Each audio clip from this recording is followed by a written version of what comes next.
Together, it's Konami's Contra Hardcore for Sega Genesis. Cool.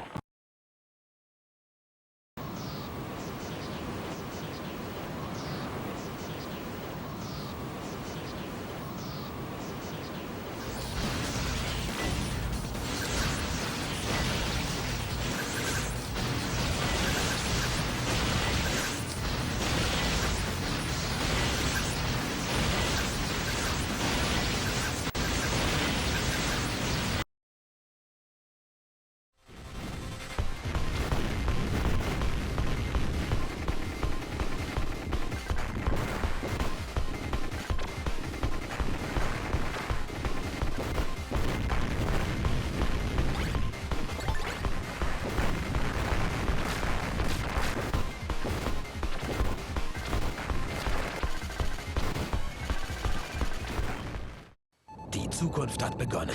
Probotector bringt Farbe in deinen Gameboy. Probotector, der Actionknaller im Super NES.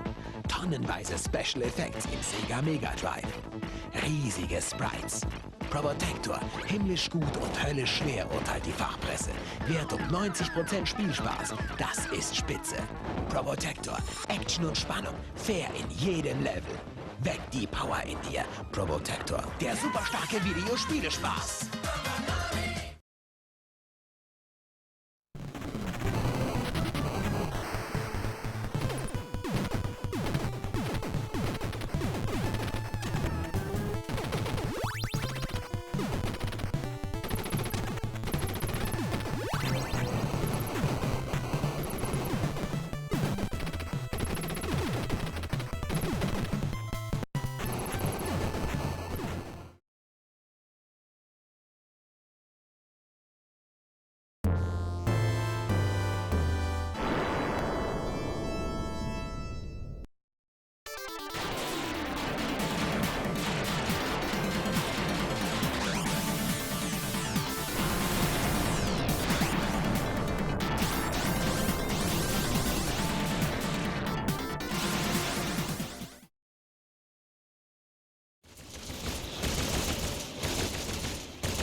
All right, thank you all so much for joining us.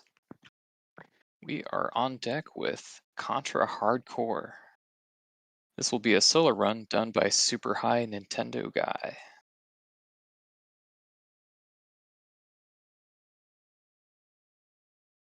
We'll be starting in just a second here.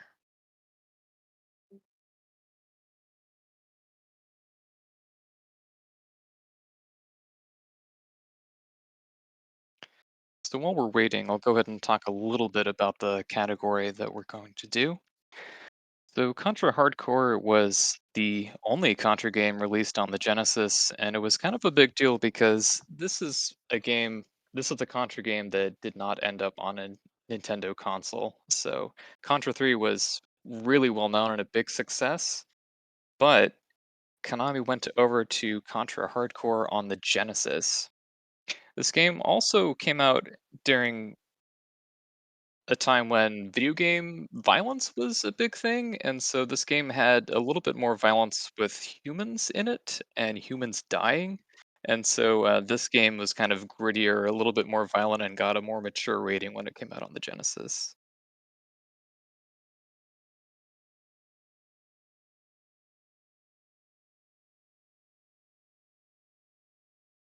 The particular route that we're going to be doing is Sheena. So Sheena is an interesting character. She and Ray have some of the more traditional loadout weapons of Contra, and then for the other characters, Fang and Brownie, they did something just kind of a little zany. So they have completely new weapons. The weapons that Sheena and Ray have should, for the most part, feel pretty familiar.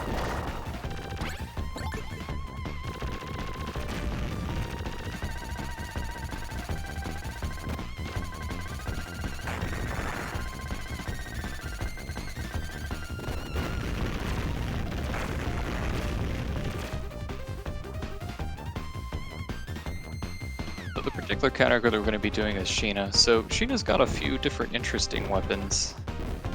I think I might save a little bit for when the run actually starts.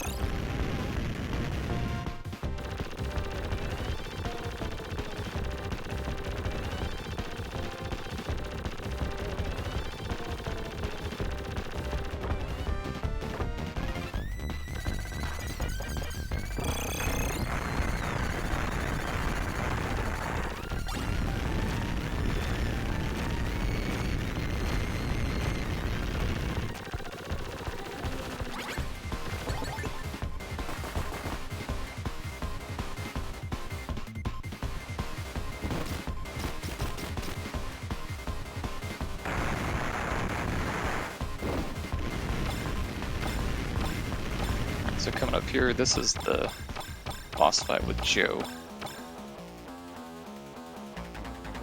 This fight has 2 phases. The most powerful weapon that Sheena has is the laser, and so this laser does damage based on how long it overlaps with the character. Once you deal a certain amount of damage to Joe, he enters phase 2 of the fight, where his top torso comes off and starts spitting at you. It's relatively straightforward to dodge if you duck, but he's got one melee attack that you gotta watch out for, and there it is.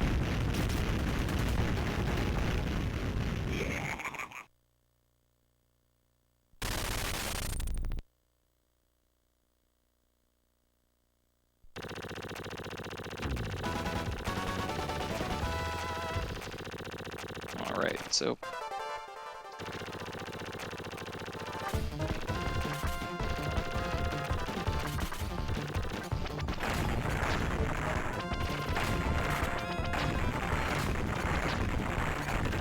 this next stage here, so we've done the Chase Joe route. So there's 2 different routes that the game gives you. One is you can go for the laboratory, the other is that you can chase Joe. So when you chase Joe, he's on the run and you're going after him on this long freeway. And the first major fight here, we've got the spider. The spider has a lot of health actually. The benefit of this one fight though is that the spider has a gigantic hitbox. The larger the enemy's hitbox, the more frames that the laser is going to overlap, and it ends up doing quite a decent amount of damage here.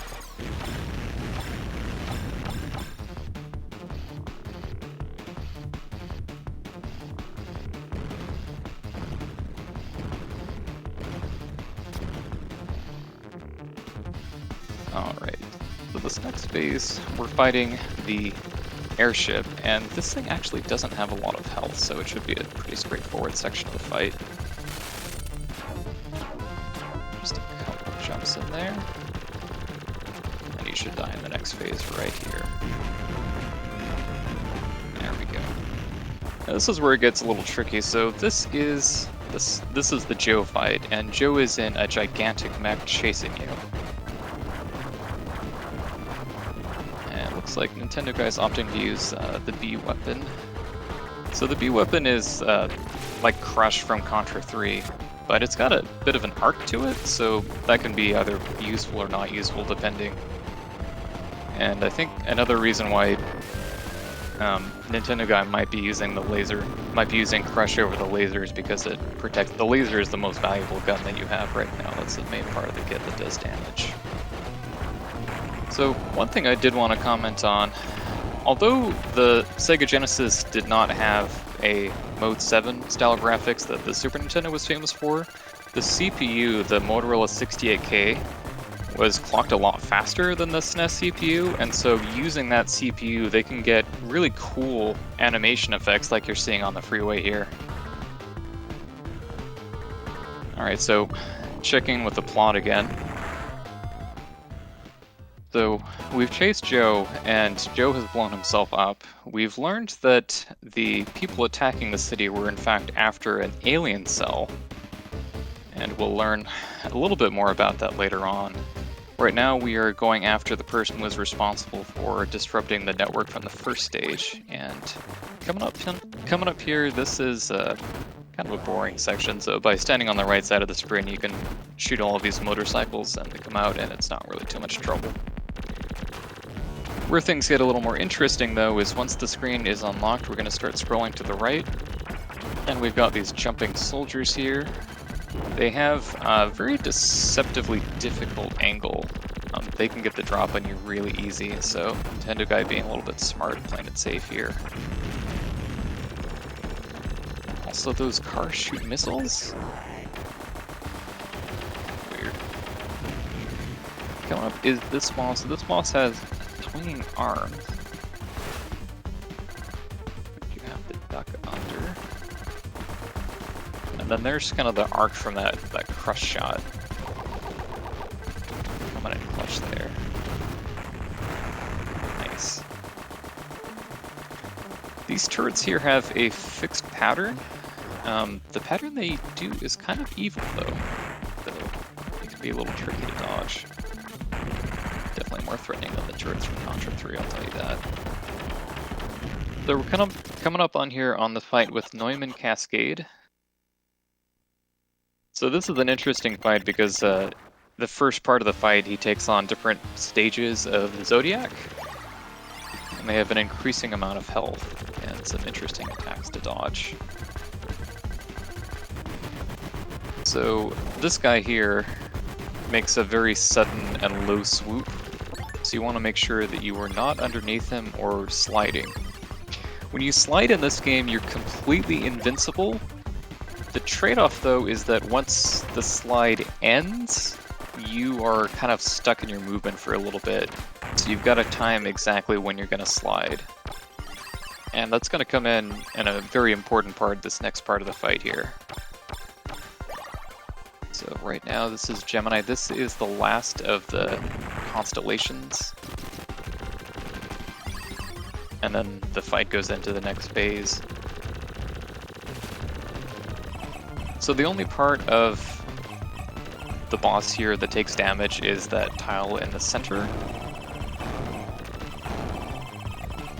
And that tile in the center, although it looks like it's taking damage, it only takes damage when it has a form and the attack is starting. So here, you can see I haven't talked about the D weapon yet. The D weapon does not do a lot of damage, but it's a very good weapon for kind of getting hard to reach things. The homing on it is fantastic. Come up on here. You can see how tricky it is to hit such a tiny little square when the helicopter is moving around. And Nintendo guy does it without a hitch.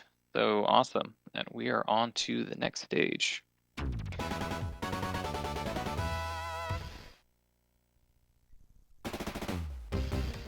So we learned that the person who is ultimately in charge is this Colonel Bahamut. You will probably recognize that name a little later in the next game. So there's two different routes you can take after the first stage. You can either chase Joe or go rescue the laboratory. Regardless of whichever route you take, they both come to the jungle here. They both come together at the junkyard, and then after the junkyard, the jungle. So all of the routes ultimately have to do this stage. And the next part up is this waterfall boss. And this guy is interesting. So he will grab the bridge that you're standing on, and then he kind of gets you into a lull, but he'll just suddenly start shooting. His arms actually don't hurt you as long as you are not pushed to the top of the screen. But he's got a lot of health, and he kind of wants to get you, lull you into a sense of security, and then just attack very suddenly. Speaking of getting into a lull, so you've got to destroy a certain number of enemies on this part before the screen starts scrolling again. But when the screen starts scrolling again, you'll see this cool, goofy, derpy dino. If you hit him, a blast will come out of his nose and kill you, so you've got to be a little careful. That guy's doing really good so far. So, we don't know what to call this boss. We call him the chicken?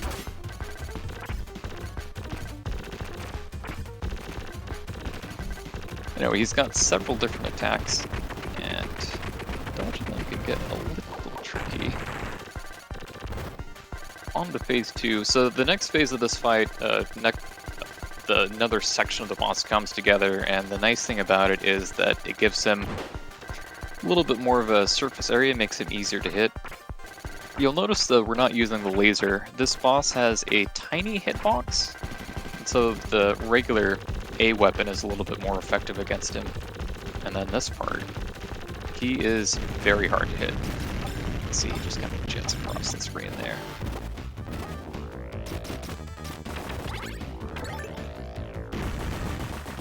Alright, now this is one of the longer sections of the game.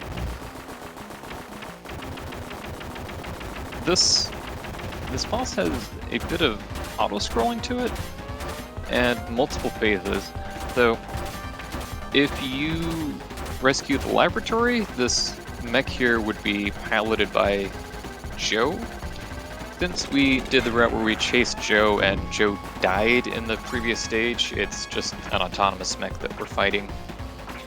And it's really tricky because this guy's only vulnerable during certain parts of the fight, so as you practice it, kind of go through, you'll know when exactly that is, but when the boss is vulnerable, he's going to stop for a second. This part's tricky here, so although the boss is invulnerable, hitting him, if you shoot him with your weapon, you'll actually push him from side to side, and his movements back and forth with the helicopter blades can kill you really easily.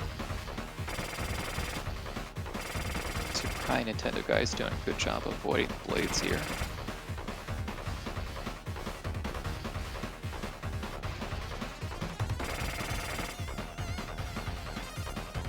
Alright, nicely done.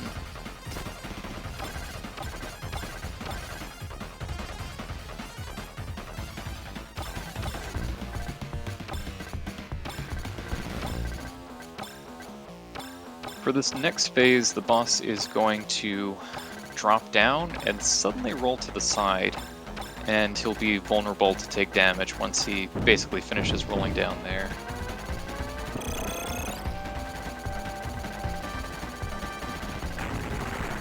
Alright, and on to the next phase.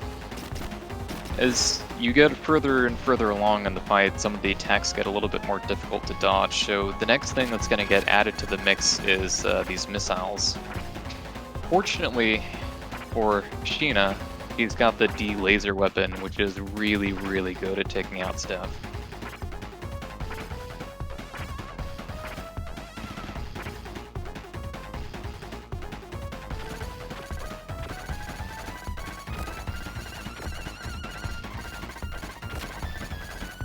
I should mention, if you're on the bottom side of the screen, when it scrolls up, it does kill you. It treats it like a pit. Alright, so the last section of the boss, this is really tricky. So the boss is going to suspend itself from the center, and when it takes damage, it's going to get pushed back, but it will slingshot forward. So it's a little tricky to, A, not get killed. So by being on the top side, you won't take damage, but then, to kind of mix you up, the boss adds a laser to the mix. So you've got to be mindful of where the laser is as you're doing damage, but also making sure you're going to have to come down to avoid the laser, but you've got to make sure that you come down when the boss isn't slingshotting forward, and you do have to slide under the center part of the boss, so it's pretty tricky. And there we go. So Nintendo guy gets through without a problem.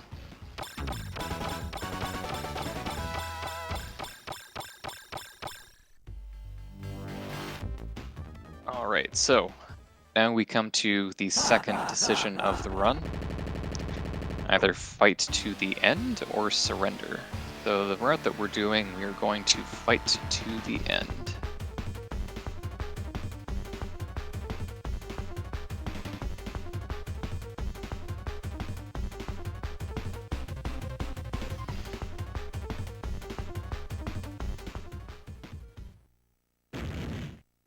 So the Dr. Geomandrake, who is in charge of protecting the alien cell, actually wants to use its power to overthrow the government and take over. And he has decided to use this opportunity to kill you. He's decided to use this opportunity to kill you as also an opportunity to test his experiment. So we're dealing with a bunch of fusions of different enemies from the previous jungle stage, and you probably didn't remember all of them, but you certainly will now. These fusions have quite a bit of health.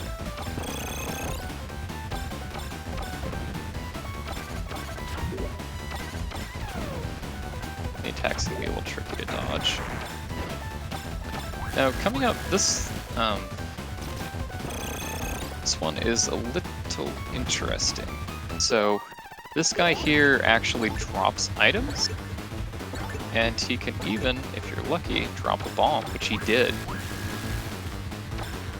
So, unlike in Contra 3, bombs are actually extremely good in this game. They are the most damaging attack by a lot.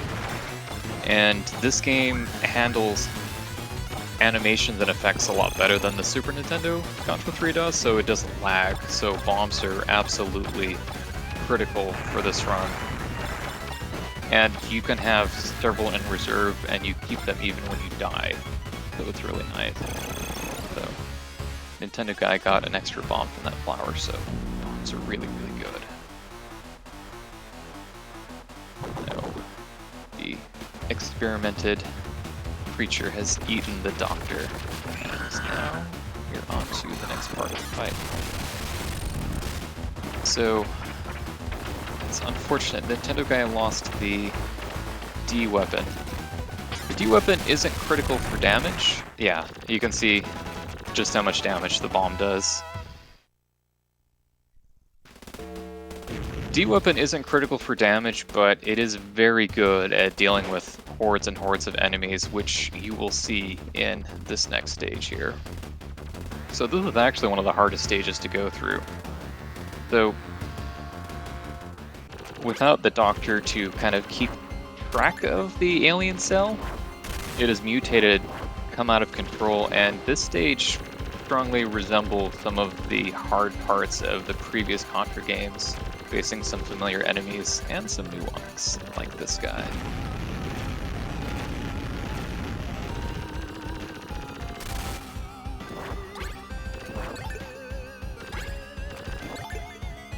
Alright, got the D back here.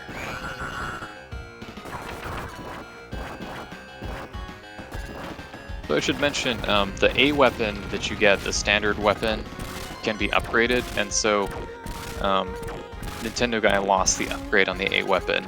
It's not critical, it makes the hitbox a little bit larger and does just a tiny bit more damage, but we're still good with the D weapon here. So this section is very hard, so the mouse are popping up all over the place. The mouse actually do have a hitbox, so you've got to watch out for that, and the cotton balls, we call them, do home in on you, so this is one of the more dangerous sections of the game. You can see the D weapon is coming in clutch here.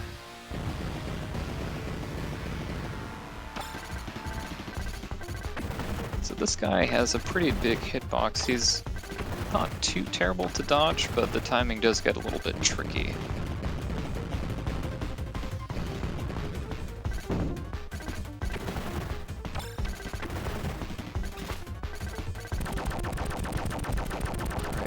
Just when you think you've beaten him, that was a good dodge, by the way, you now have two of them.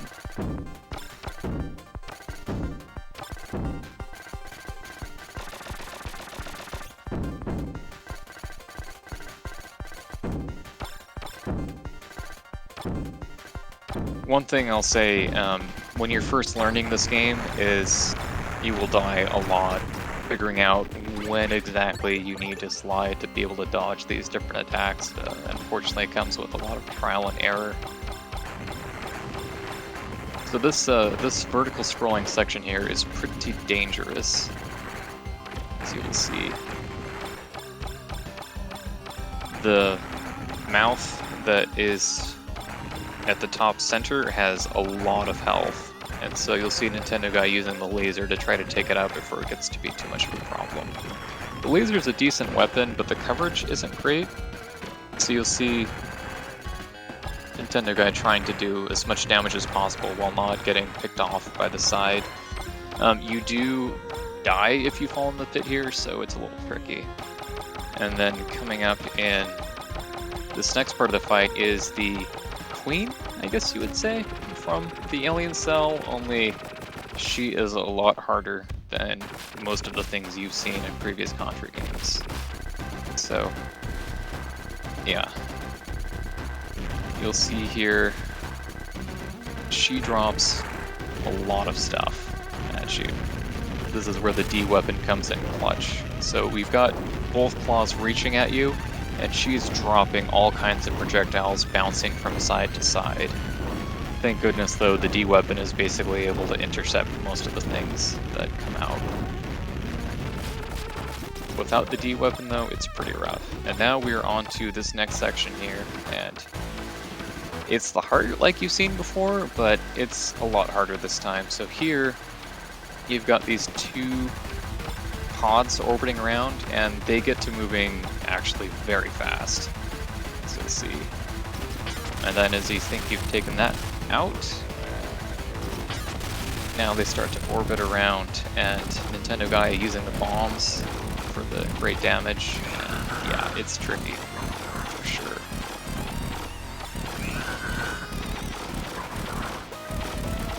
And this is why this is a very hard game.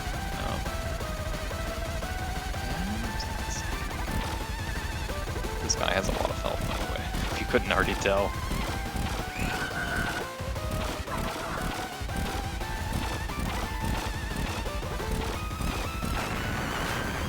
There we go. That's it.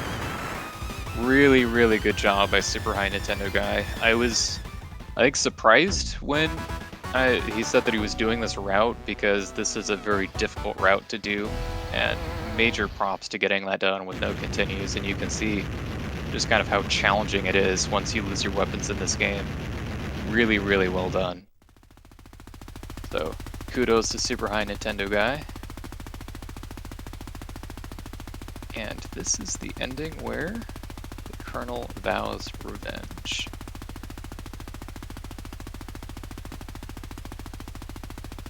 Really, really good stuff.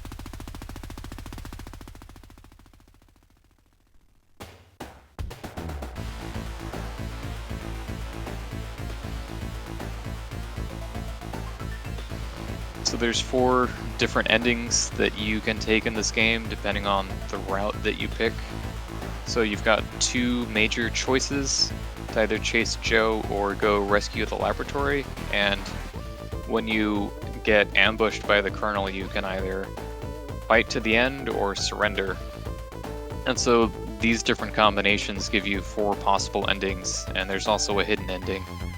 This one I am always a little partial to, because this is the one, I guess, that feels the most Contra, because the alien cell that you fight just sort of has a similar vibe to the previous games, but it's also super hard. The orbiting of the brains is super hard to dodge. That queen fight when she's raining down all that stuff on you is also super hard to dodge. And yeah, super big shoutouts to Nintendo guy for taking this on.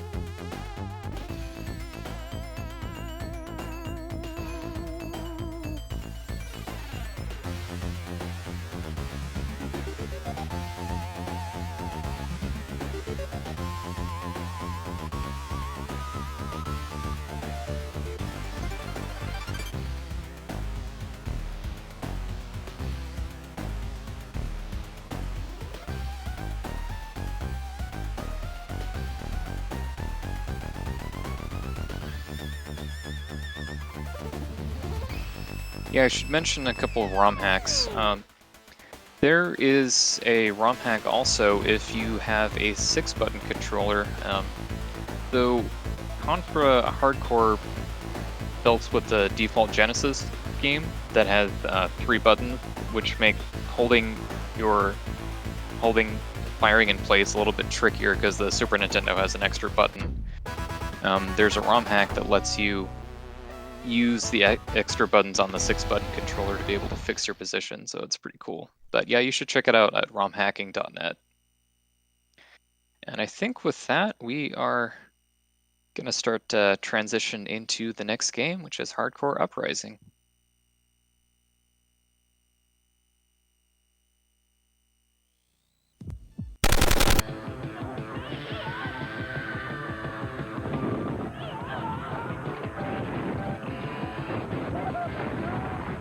Pull yourself together. It's Konami's Contra Hardcore, the Sega Genesis. Cool.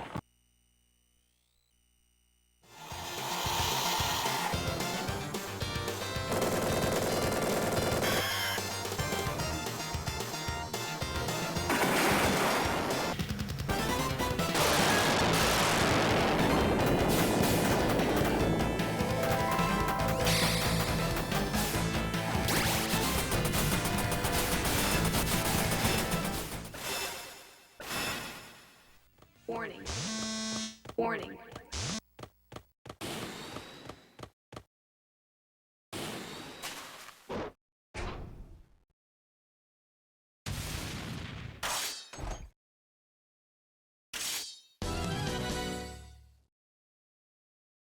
This will be challenging.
Three-way scroll.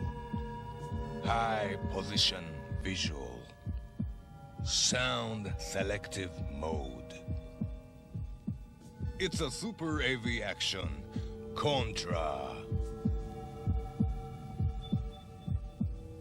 ファミコン用カセットコントラ好評発売中。 Konami. Die Zukunft hat begonnen. Probotector bringt Farbe in deinen Gameboy. Probotector, der Actionknaller im Super NES. Tonnenweise Special Effects im Sega Mega Drive. Riesige Sprites. Probotector, himmlisch gut und höllisch schwer, urteilt die Fachpresse.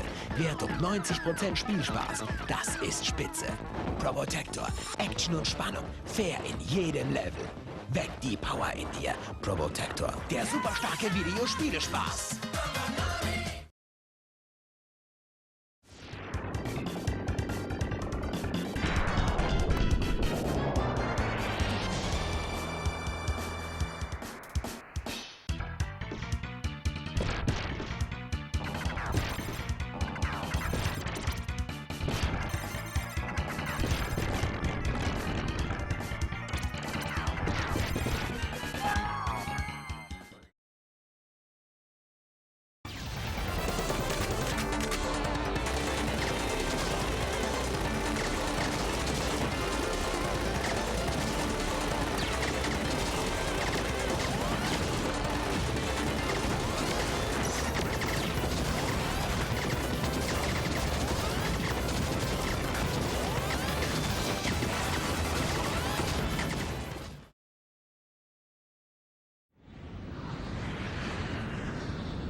Need more firepower? Jump into Contra, Shattered Soldier. Blazing fast action, swarms of alien enemies, and all the firepower you need to get the job done. Contra, Shattered Soldier, rated T for Teen for PlayStation 2 and Game Boy Advance from Konami.「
西暦2636年エイリアンの侵略が始まる。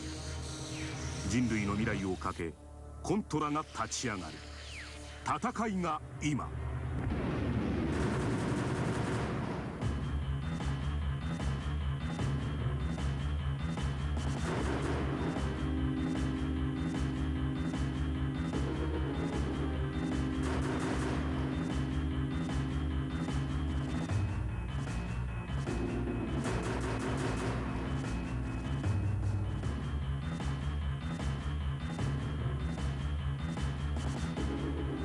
スーパーファミコンアクションの頂点コントラスピリッツ。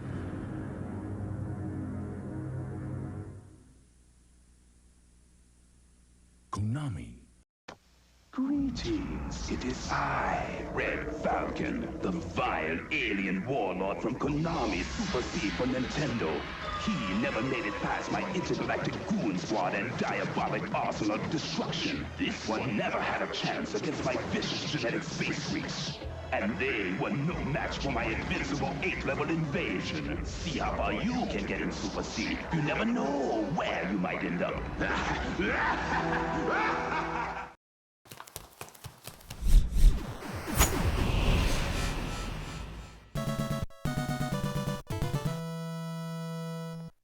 All right, hello, friends and fellow gamers, and welcome, one and all, to Hardcore Uprising. We've got a multi-elimination race between 4 willing runners, and I hope you all are ready to see some sword action as we will be manning the wonderful Sayori, which allowed me to give a quick introduction about this game for those joining us here on ContraRaces that might not know about this very title.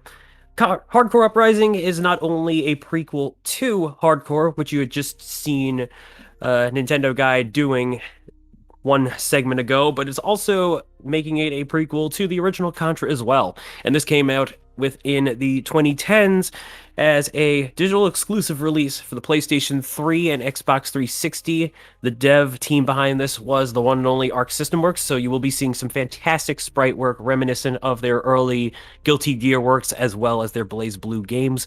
It is a really, really fun time, and let me tell you, I think y'all are going to be impressed with some of the skill we're going to be seeing here. Now, just a quick reminder on a couple of things before we get started. First and foremost, because this is going to be a multi-elimination race, this 4-way round between Anti-Aaron, Queen B83, Kadro, and Slurpee Ninja will be determined by which two out of 4 runners have the 2 highest times IGT-wise, at least if I am not mistaken. And then we will have a second match that will pit the top 2 against each other, so you will be seeing this game showcased twice. And then, of course, we will be running on Rising mode, which, for those that don't know, is a little different from the arcade mode feature, in which all players are given the ability to fully upgrade their characters to the best of their ability, basically making this something of a safer category and one that almost equivalates to a New Game Plus. So it's with that in mind that you're going to see Sayori here, one of the 3 DLC characters at her very best. And yeah, not much else to go over, so I think we're just about ready to get this race going. And I would like to also make mention that we have a few different platforms. I do recall hearing that Aaron here will be running on a Xbox 360, and then Kadro will be doing a PS3 emulator, while QB and Slurpee are on the Xbox One. Now, this game does have main timing done by IGT, so trying to do the game within a full succession is very much a must, at least for a valid run anyway. But with that, we are off. Alright, here we go. And so, let's start off by explaining a few notable details about the gameplay itself. Starting with, similar to the Japanese version of Hardcore for the Genesis, characters are not given a one-shot you're dead spiel, but instead you have a proper health bar which gives you multiple hits until you then lose a life.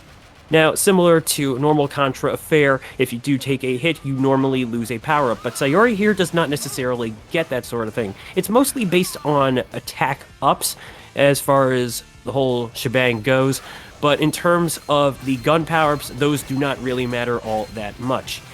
Now, it's with that in mind that not necessarily all, but just about a lot of upgrades have been purchased. Technically, all of them have been in the case of the Sayori run, but if you were to look into the lab, which is a feature associated with the Rising mode, you would notice that some of the perks that you can purchase don't necessarily stack on top of each other. One would more or less override another. For instance, within the lives counter, you'll notice that each of our runners have a total of 30 lives, which is something that clearly is a reference to the good old Konami code associated with the Contra series.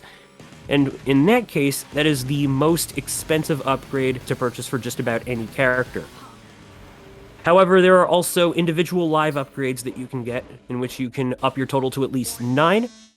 But overall, yeah, this is basically how it all plays out for the simple things of the upgrades. But first and foremost, we better go ahead and talk about the Lotus Worm, which will be our first major boss of the stage.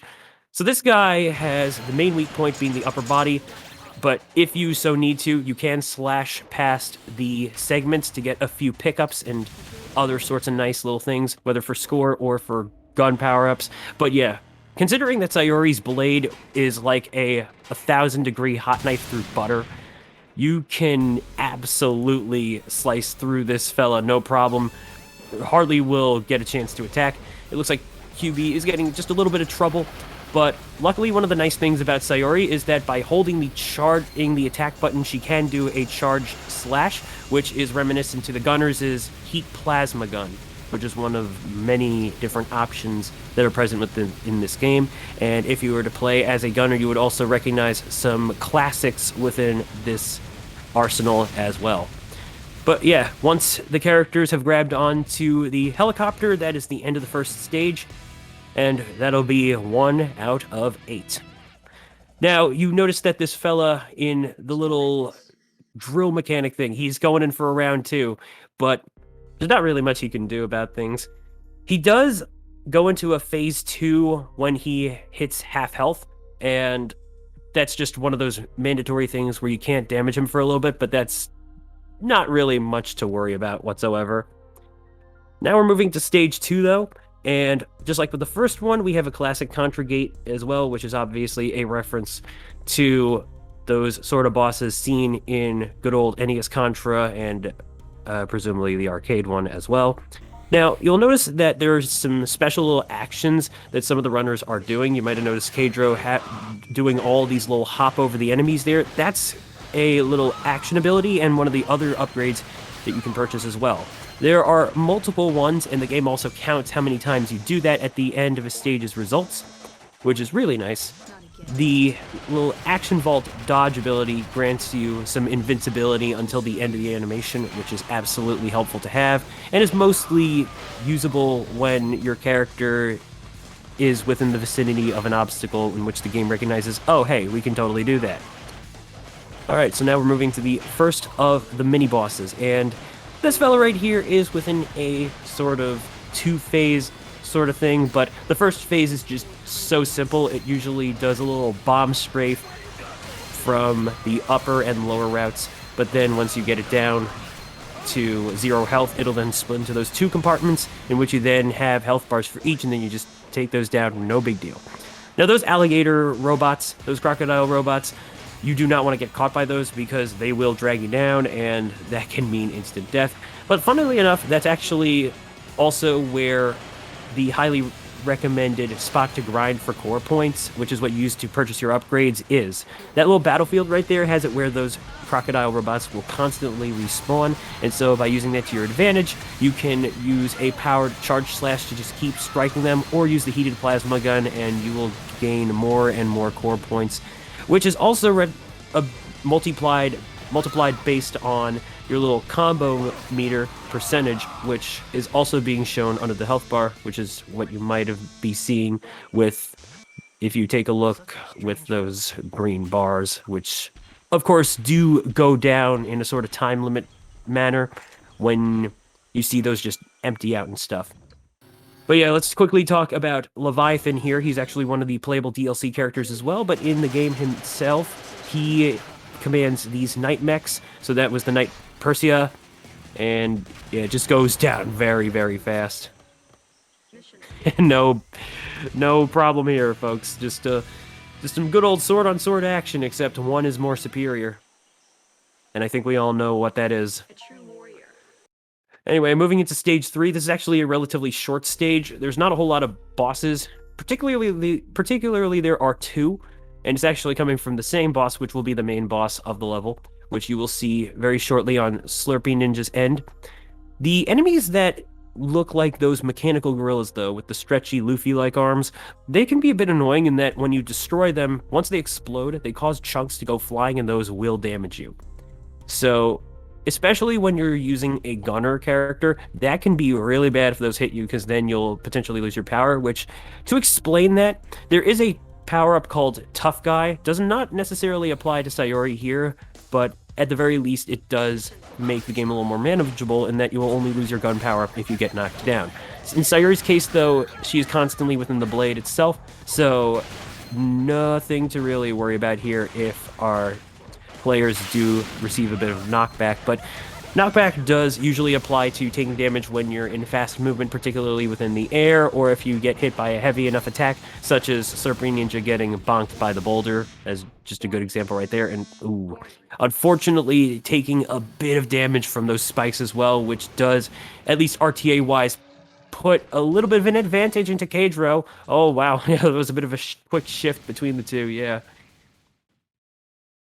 But now if you will just turn your attention quickly to Anti-Aaron's side, there's the 573 Tigress, which that boss fight is pretty simple enough. You have the multi-layers of platforms, you have the hang below, you have the standard platforming in the mid, and then the hang ceiling up top, and they're just different attacks coming from the Tigress which just try to destroy platforming, or actually, no, not platforming, but necessarily the laser beams and stuff. They can be particularly annoying. Anyway, moving on, we now have the second portion of the fight itself going on. This, of course, being the... well, we're about to see a little transformation itself. A little Transformers-like animation in its own right. The Tigress suddenly transforms and rolls out into the Draconis. So this will be a water-based fight. Particularly speaking, the runners will have to manage the little raft platform that they initially stand on, but then they will have to stand on the bridge and try to strike the weak points and weaponry of the Draconis in order to then finish the fight. Which, if you do see the little jump prompt, it means that the Draconis is going to try and ram the raft platform, and you will want to let it just do that thing and then get on it and all that stuff. And then the fight also ends with a helicopter jump on, because the thing will start to self-destruct, and then, yeah, you gotta get off it by then. As simple as that. So now Cadro is moving into what will be a auto-scroller level within the game, so there's not really going to be a whole lot to explain at current, at least until we get closer to the main boss of that particular portion. And so, for the time being, I do want to mention that the little waterfall fall is very likely a nod to the waterfall level within the original Contra, which, you know, it kind of checks out for me anyway. So, instead of climbing up one, you're just simply going down. And doesn't that make things a whole lot easier? Stupendous. But yeah, as Aaron clears stage 3, QB is now moving on to the Draconis fight as things go on and all that stuff. So, allow me to quickly mention the plot of this game. There is a governmental body within the year 2613, I believe it was.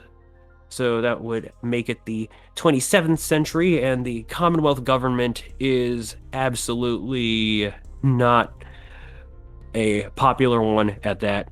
So let's just say that a war hero by the name of Bahamut suddenly decides to head a resistance force in which all of the playable characters, Leviathan aside, happens to join and want to put it into the Commonwealth itself, which is led by Tiberius. And so, one of the weird things about all that is, having seen Hardcore, the Genesis game, you might be thinking to yourself, huh, doesn't that sound a little bit familiar to the name of the villain that we had seen Sheena let go at the end of that run?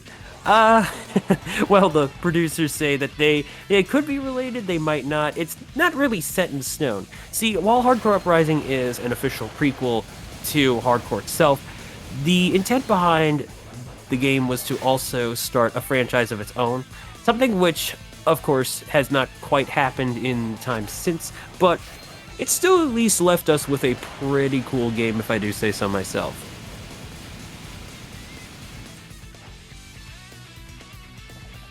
And so here we are, moving on to some more cars crashing into each other. Gosh, the Commonwealth sure does a horrible job trying to put together a task force when it comes to quite the case of road rage. Unfortunate. There's not really much else to go over, but I do believe there's a particular mini-boss which, I will admit, my eyes were a little bit away from Cadro and Slurpee Ninja's feeds, so I'm not necessarily sure if they took it on yet, but we will see soon enough. I imagine we have not quite done so. But, all the same, I hope you're enjoying this run, because I gotta say, these 4 runners are just something else. I know I can definitely say I've seen Aaron and QB in action before, having even done commentary for QB's runs at a couple or a charity event. But then Slurpee Ninja, well, I can only say if it wasn't for Slurpee, I wouldn't have necessarily known about this game. So yeah, shout out to him. And then Cadro, I wasn't quite familiar with it first, but yeah, no, I had a feeling that for these 4 players to be going against each other, yeah, this fella's skill is legit. Also, shout out to the Italian language. I happen to hail from a little bit of Italian myself, so I can very much respect that. Alright, so now we are moving on to that little infamous mini-boss within this stage, which all you need to do is just take down the weak points and hope that with enough damage you will be able to nail both phases before the boss starts to think of trying to go into the background and then causing debris to fall. If that were to happen, that would be an unfortunate time loss, and yeah, there's not really much you can do about that per se. But yeah, Cadro and Slurpee doing just fine. We'll see how Aaron and QB fare very soon. For the time being, though, we will be seeing Cadro and Slurpee coming up to the main boss of this stage, which is a particularly tough one, especially casually speaking, because now, instead of going on the road, you're going midair, and you're just going into shmup mode, which means now you can control in all 8 directions, and that can be a bit jarring at first. But the general gist of this big fella right here, the Lux Corona, is that we have multiple phases. It starts with the ring phase, which you're seeing our players try to hit these weak points from all around the ring to then open up the second layer, which only has a certain entry point, but then once you get into it and start taking care of the cannons, then it leads to our final phase, the robot phase. As you can see right here, this fella likes to throw in a hell of a lot of bullets, and so a bullet hell sort of approach seems very appropriate to call that sort of attack. But then we also have moves that involve the thing using its ring as a hitbox, which means you will want to try and keep your character within the gaps. You just gotta look very closely in order to know where it is you need to stand and all that stuff. But once you take care of this guy's health, he goes down, and that's stage 4 complete. Nicely done on Cadro's side. We'll be seeing Slurpee finish the Lux Corona very shortly. It looks like Aaron has just reached the boss. And QB... oh, so close. Almost gets the mini-boss kill. Unfortunately, it was just sitting on a pint of health, but at the very least, it'll guarantee that the next hit she gets in will indeed finish the thing off. And yes, it is very likely that the Lux Corona boss fight is a potential homage to Gradius, which would make sense considering, you know, Konami games do tend to reference one another. I'm sure we can all think of Zone of the Enders and the Vic Viper after all. But yeah, to now discuss the next stage that Cadro and Slurpee are in, we got some stealth going on, and some very optional stealth at that. That's all going to be based on the detection area coming from the soldiers themselves, as well as these little spotlights in the stage. But really what they want to concern themselves with is just going fast and going through them, because really we don't got time to try and get around them. We really don't. Now we have the first little mini-boss here, which is another little 2-phaser thing. So once you deal enough damage to the eye robot as well as its guns, it will then break the floor and force you into a little fall section, which then brings you down to the ground. But not much else really to write home about. Alright, QB has started the Lux Corona fight. And then we have a little lava plant or magma plant going on here, which Slurpee and Kadro are perusing, as it were. And so we'll be coming up to a bit of an escort section very, very soon. And in fact, there we are right now. Ask and ye shall receive. One thing I do want to mention, though, is you do want to do your best not to break those glass containers open, because they can release a rather annoying enemy if given the chance to, you know, just wreck stuff, basically. But with that, we have now entered the escort mission, which here we have a young Dr. Geo Mandrake, yet another character that seems to have a relation to someone that we had seen within Hardcore Uprising. And this time, I'm willing to believe that this Geo Mandrake is the one and the same that eventually turned tail on the government and started using the alien cell's power for his experiments. Rather ironic, considering that, yeah, at first, here he is, you're trying to rescue him in order to then get some crucial information on taking care of the Commonwealth.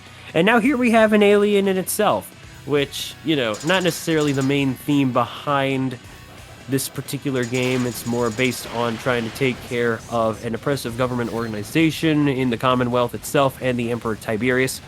But yeah, this thing might as well be the closest thing we got to an alien fight within this very game. And yeah, again, not much else to write home about here. Alright, and with Kadro moving on to stage 6, we will have the second and last of the auto-scroller-based levels, in which you all saw the highway, but I got a good question for y'all. You like trains? I like trains. Let's go ride it. Let's go ride a train. And that's pretty much all there is. So, for the time being, we'll just go ahead, commentate on our top 2 runners here. And so, Aaron undergoing the escort mission, just trying to get the doctor to move, but it seems that he didn't necessarily cooperate. So the thing about the doctor's health bar is that you will notice a little red health bar above his position, in which if that goes down, he will technically die. It's not going to stop you dead in your tracks, though. It doesn't necessarily game over. Rather, you will see him undergo a bit of an animation, which does waste time, and then you'll lose a life as well. So luckily, it's not an insta-fail in the stage entirely, but it can be one of those annoying things in which, if it happens, it'll happen. Alright, QB slicing her way through into the glass section and trying to, once again, avoid any of those eye robots from coming out. It seems a few of them decided to try and show up anyway, but no problem. She got past them and will be slashing her way through the escort section. So far, the doctor is behaving, gets a little bit of push damage, but hey, I like to call that a little love tap, a nudge in the right direction, all the same. Alright, let's see how the rest of this goes. Meanwhile, in Slurpee and Kadro's perspective, one thing you'll want to keep in mind about the trains is that each of the cars have a little health bar, and once those deplete, they will start to go red and then explode. The train will eventually replace the damaged car with a new one, though. So just as long as you have some ground to cover, it's not the worst of things, but enemy attacks can put a little pressure on that front, so being considerate of such, very much a must. Alright, QB is now going to be entering the main boss fight of Stage 5, that being the Celestial Imperator. And you noticed how those gun arms were what start off the fight. Looks like we got that little laser array going on. And so now she should be able to chop through the main guns. We got another laser array, but there we go. Gun arms down. There's one more layer, though, to chop through, and it looks like she might have actually taken care of one of the shoulders just as it was about to fly off, which does remove some of the clutter. Oh, wait, actually does not look like that's the case. No problem, though. The Celestial Imperator is now down, and QB will be moving on to Stage 6. Alright, so now to talk about the mid-boss of Stage 6, which we'll be seeing soon. Don't you all worry. But I hope we got some... Well, I hope we got some train fans here, because Kadro had to take out those 3 guns, and that's that. But now, we'll be working our way up to the second mini-boss, and the one that can really put a cork in the casual experience here and there. It'll be just a bit, but don't you all worry, you'll understand how it's all going to play out. I'll give a little bit of a preemptive explanation, though. So, there are 2 phases within this boss. It'll start off in a weapon form, a little vehicle form, and then it will turn into a giant robot, which will then start to chase you and removes one of the train carts as well. And so he's only going to be vulnerable once the body comes into full view, which means that if he decides to suddenly run off, it can be a massive pain, and his attacks can also be hard to work with as well. But yeah, Kadro taking care of the fight, Slurpee not too far behind, as it were. Now, one of the perks about this game being on the Xbox 360 is that, unlike the PS3, it is backwards compatible with future platforms as well. So, it is possible to not only play this on the 360, but also the Xbox One, which again is what QB and Slurpee are doing, but also the more recent Xbox Series XS, which is absolutely fantastic. I haven't necessarily seen if it does that little nice thing where it adds 60 frames per second to just about any game, which if you have not seen Sonic Unleashed on a Xbox Series X or S, you absolutely owe it to yourself to do so. But yeah, with that kind of processing power, you can only imagine the wonders that it can do for the load times in this game. Actually, that is one of the reasons, though, that Aaron is running on the 360. As some of you may know, he is a world record holder within quite a few of the hardcore Uprising categories. And yeah, he is opted to go with one of the older hardwares, just to give a bit of fairness for the sake of keeping us all within a similar viewing point, if you will. But yeah, after having just explained that, I did accidentally skip over the main boss of Stage 6, no problem though. Slurpee and Kadro have entered Stage 7, so only one left after this. But now Aaron will enter the Mecha Boss. Now in Stage 7, we have made our way to the Commonwealth's main tower base, and whenever you have a tower, the most obvious thing to do is go up. And so what better than to charge our way in and raise some hell. We got some elevators here, but there will also be some vertical climb sections that will feature a few interesting things, let's just put it that way, such as missiles, which in this first portion of the level, it will see some missiles trying to destroy the elevators. Overall, it's just a simple game of going from one position to the next. But yeah, I'm going to quickly go over the Arachne fight, which Aaron has entered, with QB not too far behind. So at the moment, the Arachne fight is yet another vertical boss that has a couple of phases going, and overall, you will want to just stay attached to the train as best as you can. Knockdown damage is practically guaranteed, at least in situations like these. So you want to do your best to avoid things if possible, if you want to avoid losing lives. A true warrior. And nicely done on Aaron's side. And then QB taking care of the Mecha Boss fight. She will now be entering the Arachne fight as well.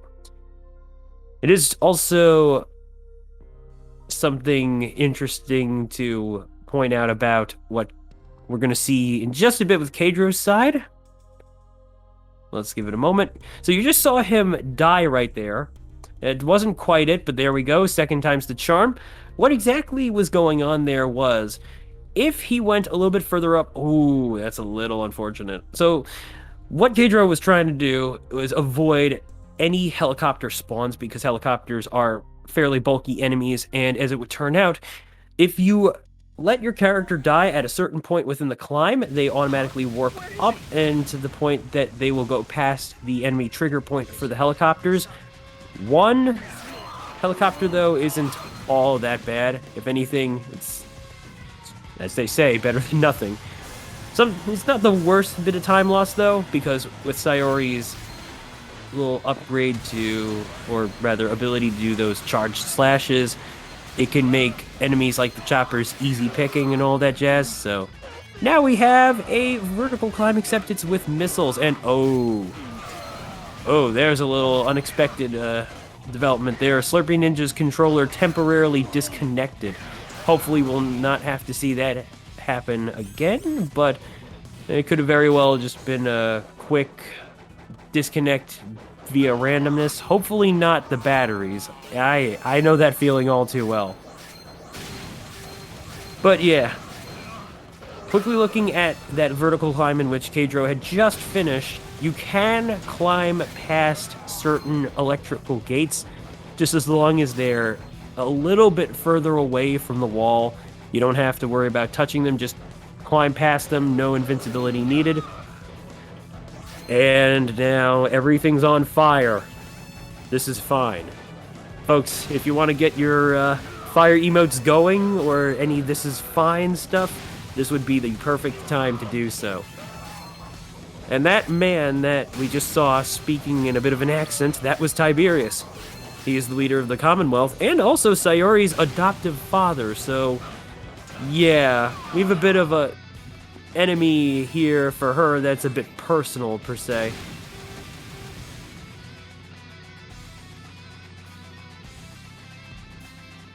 And yeah, not much else to explain except that with Kadro and Slurpee Ninja, they are actually within the second Leviathan fight, which this is going to be the first phase. It's actually a bit of a chase sequence in which they just have to go through these hallways and eventually do some damage on Leviathan himself, who is not currently piloting a mecha.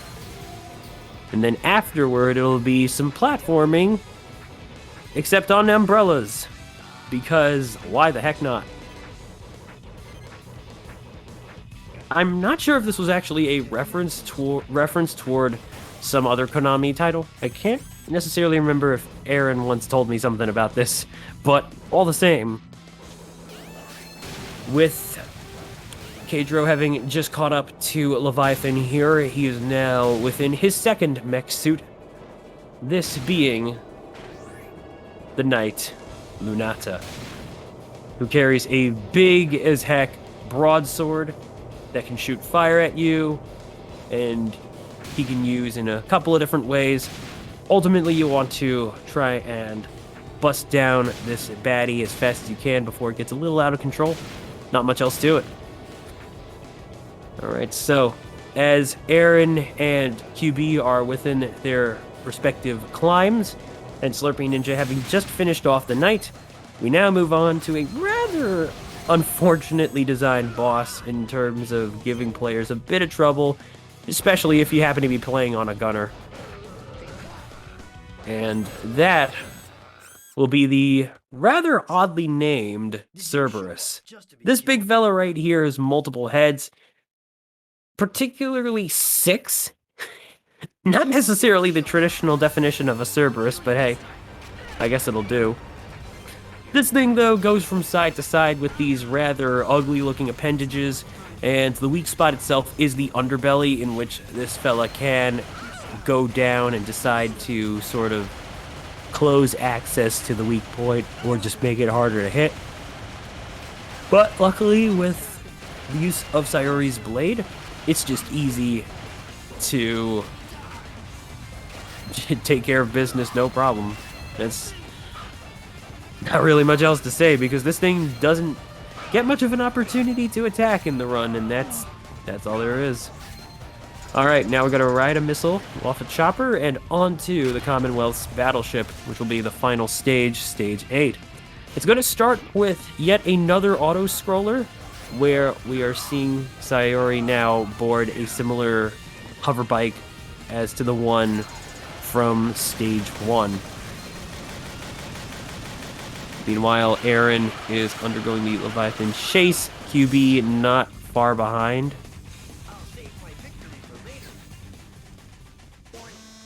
Now, those sniper enemies can be a bit of a pain. Those sniper bullets in particular are one of some attacks that can do quite a lot of damage to your health, especially take away one of your lives if you do not happen to have the maximized health bar. So those health upgrades really can and will come in handy. This will be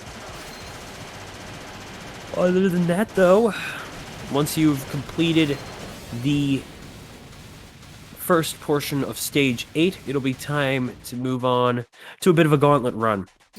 But, yeah, once more, let's get some fire or this is fine emotes going, as QB's side very much is the last chance to do so, at least within this portion of the race. We still got one more match overall, of course.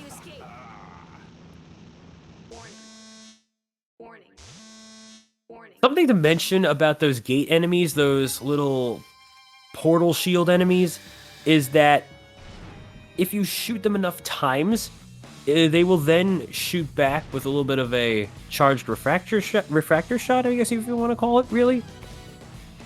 And those fellas can be especially problematic if you let them be. And there are the two variants between the blue enemies and the red ones. Ooh, that was a very nice maneuver from Kadra, though, making use of the double and triple jump, actually, to keep to the ceiling. Normally, the recommended way that the game encourages you to do in order to make that little platforming section is to ride a missile, but as proven, it is perfectly optional. And now for the Vitus engine. So, this is not the final boss of the stage itself. We've still got a few more fights to go after this, but the engine core itself features multiple phases. We just saw the first one go down. We have the second one, which is the separate orbs doing the respective laser attacks. Now we have a joint attack once again, except, you know, that just goes down once again. One more pair of separate attacks, and now it's on to the pillars, in which the player will have to destroy each and every one of them as they go up and down, effectively exposing, well, not up and down, but yeah, up to expose their weak points. And one thing to realize is that those dotted lines do give you an idea of the stage boundaries, meaning that if you go past them, it will not count as platforming, as we just saw right there in Kadro's side. And then the final phase for the Vitus engine will have this thing going into a bit of a bowling ball. It'll go back and forth for each time you hit it, and then eventually it goes down. Now, Kadro has to get the heck out of there. But it's not going to be that easy. I do want to point out that QB has entered the Cerberus fight. So now we're going to see one more chopped abomination of an enemy going down. Ooh, getting a little bit of damage pushed back, but no problem. Doesn't even get to get back up. It just falters to the might of Sayori's swordsmanship. Alright, so Kadro has entered Phase 1, already had entered Phase 1 of the Tiberius fight. Tiberius will indeed be our final boss. To explain how that phase goes on as we see it now going on with Slurpy's side, he switches between two types of attacks. One being he will use these energy projectiles and just try to fire them, and then he has the fist lunge attacks in which he'll either do it on the ground or do a leap in the air. And as you saw, he does swap between those. He can get interrupted from an attack if enough health gets lost. Other than that, though, he goes down pretty quickly, and so too will Tiberius Augustus, in which now he has mutated into a bit more of a proper Contra enemy, if you will. And how that fellow works is his stomp attacks can stun you. So if he does a stomp, you will want to be off the ground in order to avoid that. And then when the appendage goes into the wall, you can hang on it. He also has other attacks like creating those zombie clones of himself, but we're not really going to see much of that. We might see a bit of flamethrowing, but that's really all there is to it. And so now, one final phase to go. Kadro and Slurpy are pretty close with one another. And now we are entering the Tiberius Invictus fight. So get ready for some constant platforming with a bottomless pit for a floor. The weak point is, of course, the chest piece, once it comes into view, that is, because if it's within a faraway view, then that simply means you cannot hit it. So when he comes in to do an attack like the one you saw on Kadro's side, that is where you will want to dice away. Now, one really convenient thing about the way this fight is shaped is that within those falling helicopter bodies, destroying them will bring out these other power-ups, each of them containing a particular type, which is very helpful to keep in mind for gunner runs. But other than that, we are coming up on time for Kadro, which will be once he latches on to the helicopter one final time.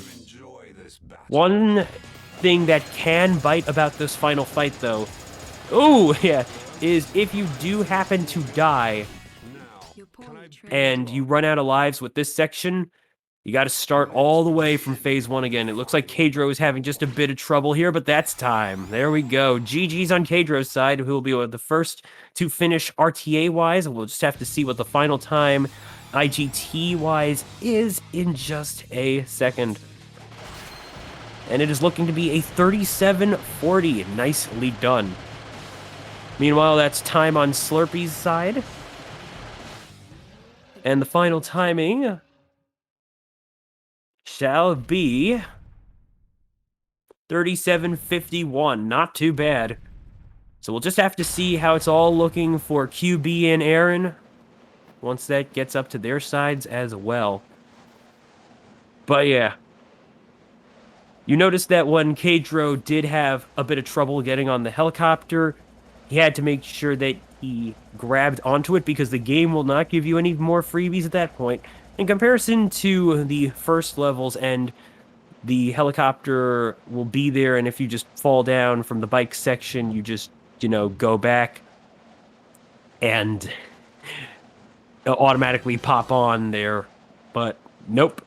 The game wants you to do it for real here, and that's just all there is to it. Alright, Aaron is now in the Invictus fight. And QB will be on the final, or penultimate, phase of the engine. Let's see how it all goes.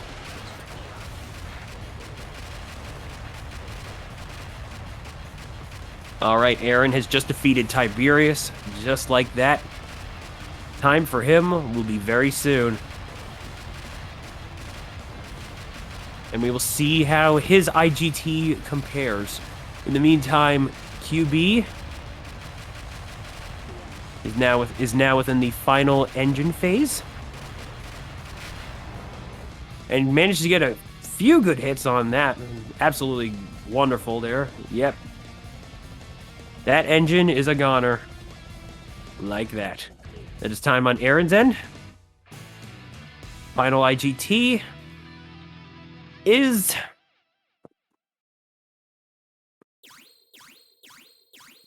If I'm looking at that correctly, we are looking at a 35-22.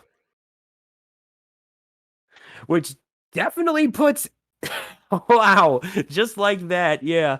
So like I said, despite the loading times of each platform, IGT being the more accurate method allows for a much better understanding of how long each stage takes in the game's standards, and that right there is proof enough that just about anything can happen regardless of what platform you are using. All right, QB has taken care of Tiberius's first phase. We are now moving into the second one. Second verse, similar to the first as seen earlier. Not much else to explain. And by the way, I do want to give a quick shout out to the English dub voice cast of this game, which you can definitely tell they were going for a bit of a corny direction. Whether intentional or not, who knows? But I can say there's some pretty interesting choices here. All right. Augustus goes down. And now, Invictus time.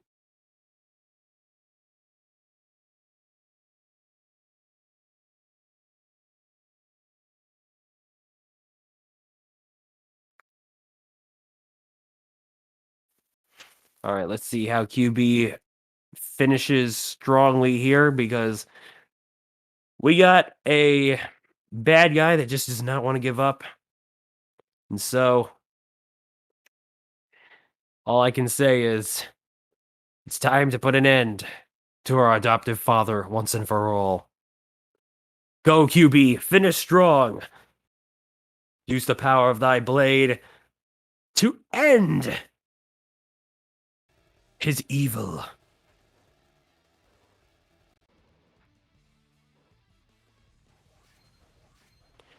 In the meantime, we do have a quick confirmation from Slurpee that his final time was actually a few seconds off of his PB, which is very nuts.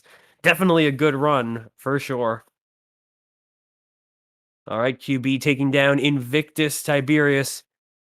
It's all coming down to the final chopper grab. So here we go.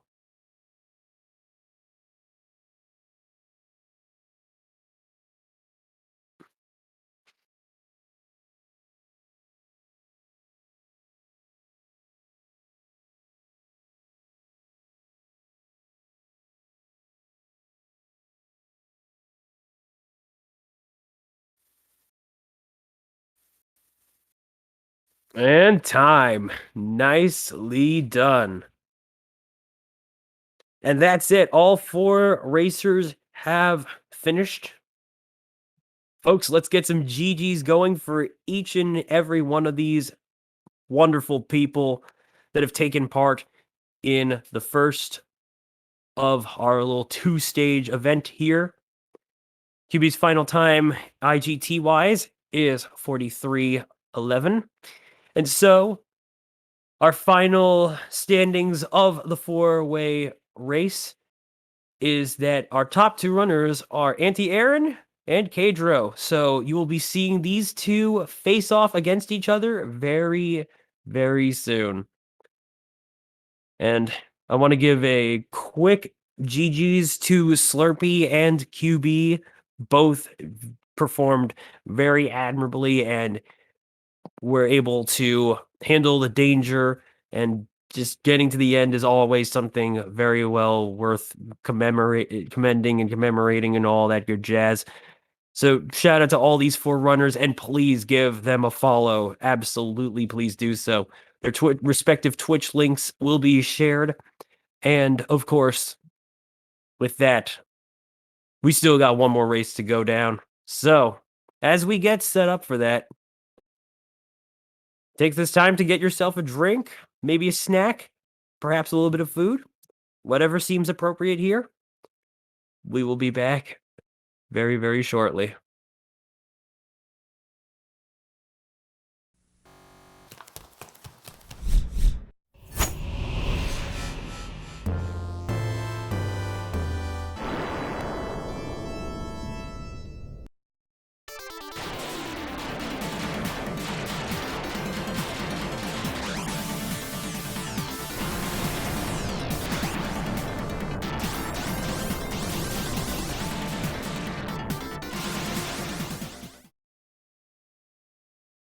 Warning.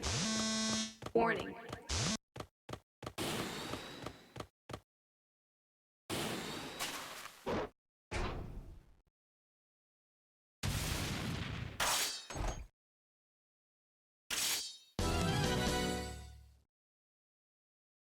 This will be challenging.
西暦2636年、エイリアンの侵略が始まる。人類の未来をかけ、コントラが立ち上がる。戦いが今。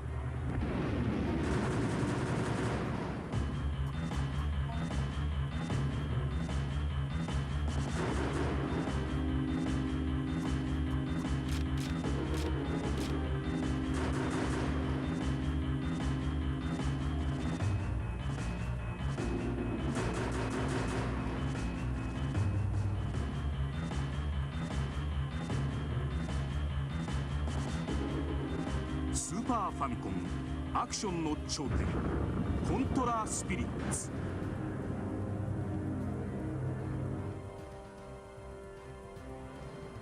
Konami. Die Zukunft hat begonnen. Probotector bringt Farbe in deinen Gameboy. Probotector, der Actionknaller im Super NES. Tonnenweise Special Effects im Sega Mega Drive. Riesige Sprites. Probotector, himmlisch gut und höllisch schwer, urteilt die Fachpresse. Wert um 90% Spielspaß, das ist spitze. Probotector, Action und Spannung, fair in jedem Level. Weck die Power in dir. Probotector, der superstarke Videospielespaß.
No, together. It's Konami's Contra Hardcore, the Sega Genesis.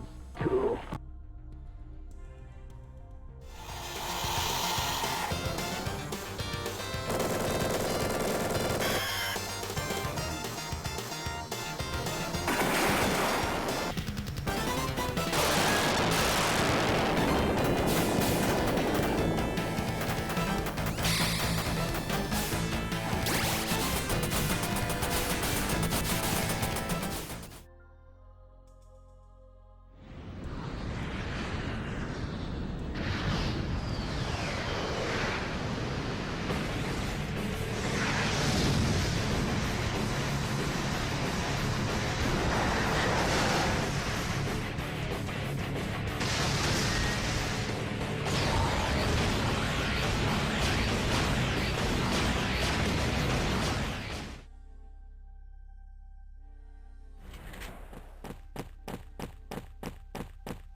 Need more firepower? Jump into Contra, Shattered Soldier.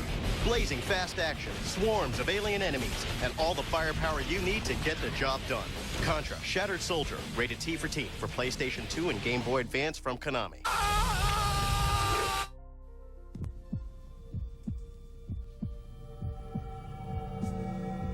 Three-way scroll. High position visual. Sound selective mode. It's a super AV action. Contra. ファミコン用カセットコントラ好評発売中。Konami.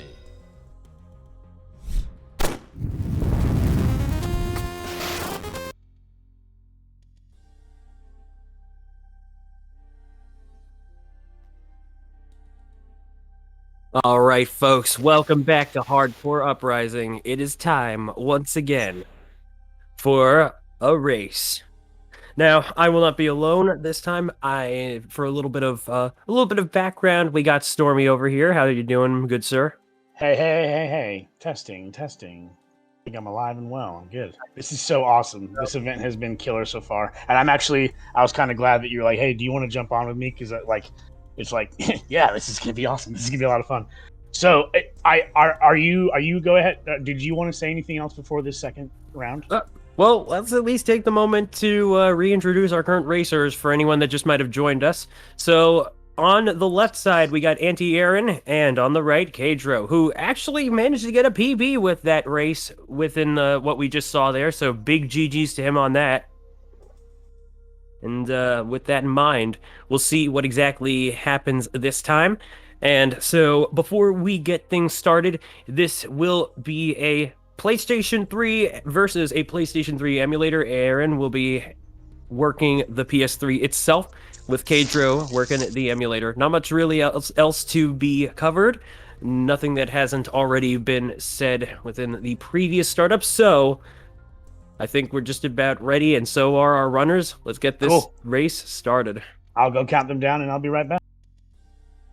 All right, folks. So, as we are getting right into that countdown, I do want to mention that we've got 8 stages total, and this will be conducted in Rising mode, which, in case you did not hear earlier, that is one of 2 modes aside the arcade mode, in which the big difference is you can collect core points within the game to then acquire some unlockable upgrades, which can really buff your character and make your gameplay go all the smoother and just absolutely make things just fly by the seat of your pants. It's absolutely wonderful and definitely a recommended mode. I will say that the amount of grinding put into this should not be understated, though, as even with the recommended grinding spot within Stage 2. The amount of time it can take to get that many core points to get just about every upgrade you need to in one fell swoop, if you so choose to do it that way, can be quite a bit. I should know myself, having had to work out all the upgrades for Bahamut. And then as for the playable character, though, we are not seeing Bahamut or Crystal, who are the two that you would normally witness within the base game. Sayori here is one of 3 playable characters that get added on through the DLC packs. This alongside in-game boss Leviathan and a certain fella who seems to be rocking some hella epic shades, as well as one heck of a pompadour. And I'd say he's kind of cool, just from what I've heard. I've got a question about the characters, actually. Absolutely, shoot.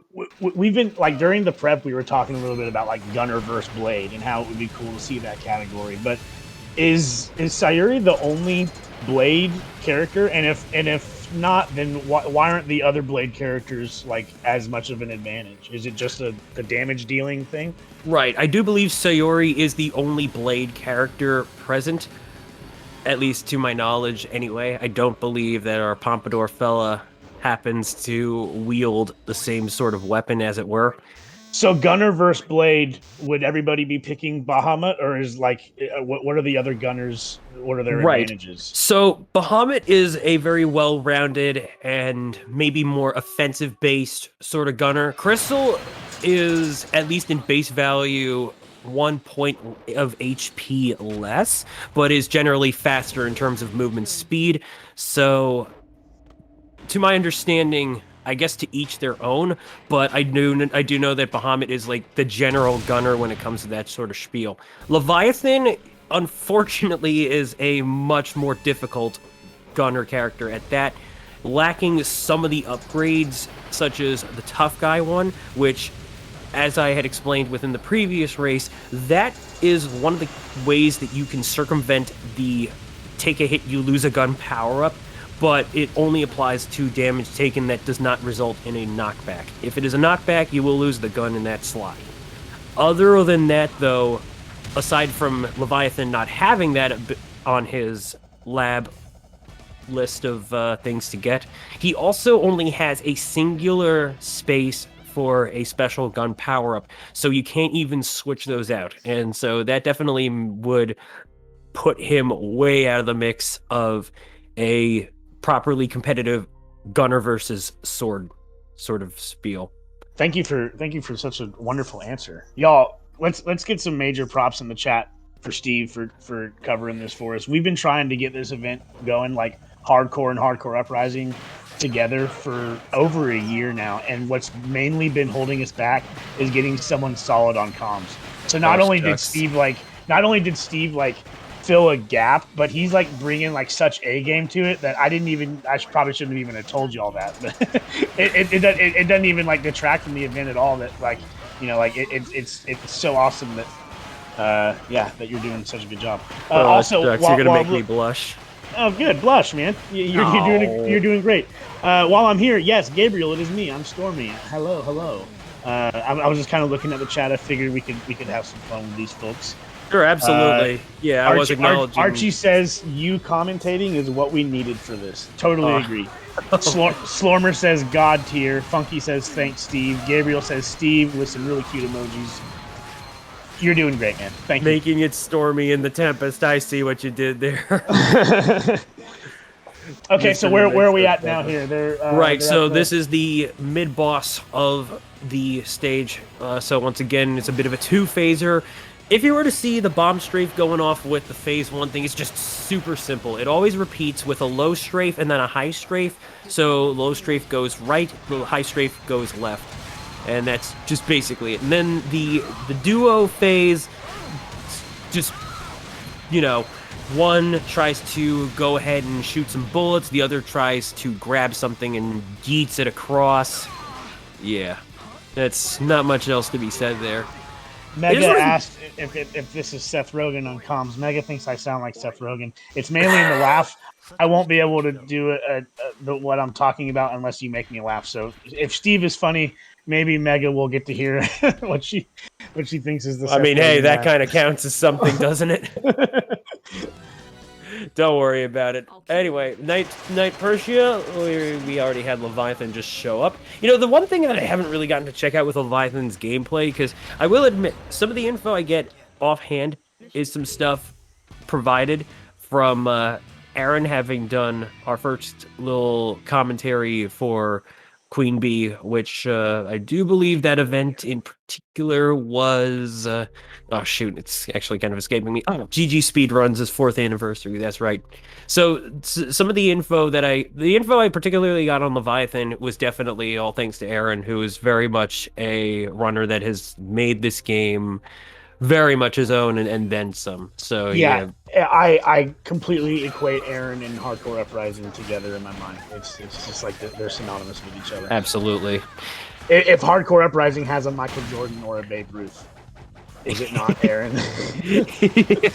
I like the way you think. All right, so like I said earlier, these Stage 3 enemies, those little gorillas with the Luffy stretchy arms, they are not fun when they explode. Those chunks, they can damage you, and it does not feel good. All right, 573 Tigress. I did see mention that 573 is a bit of a common number within Konami games. Fascinating on that one. Also, chat, if you have any complaints about the stream, you can call 573 Tigress and leave a message for us, and we will be happy to. That was a terrible joke. Sorry. Don't be surprised if the machine ends up on a beep, though, and then hangs up on you directly. All right. Oh, yeah, it is also worth mentioning, those tick enemies, you can just step on them, and you will absolutely just bust them down that way. They do, if they grab onto you, deal gradually draining health, but that's about it, really. Talk to me about actual running speed of the different characters. Is there any... like, what's the main movement tech, if any, to optimize, or is it pretty straightforward with just go fast? It is pretty straightforward, but one thing to keep in mind is that one of the big upgrades to have in Rising mode is the Ninja Jump, which within the Ascent, and only within the Ascent of the jump, when this power-up is equipped, it gives you full-on invincibility. So that's how you're seeing Sayori within both of our runners here, just phasing through these obstacles and not even getting hurt. Plowing! Yeah. Plowing. Absolutely. All right.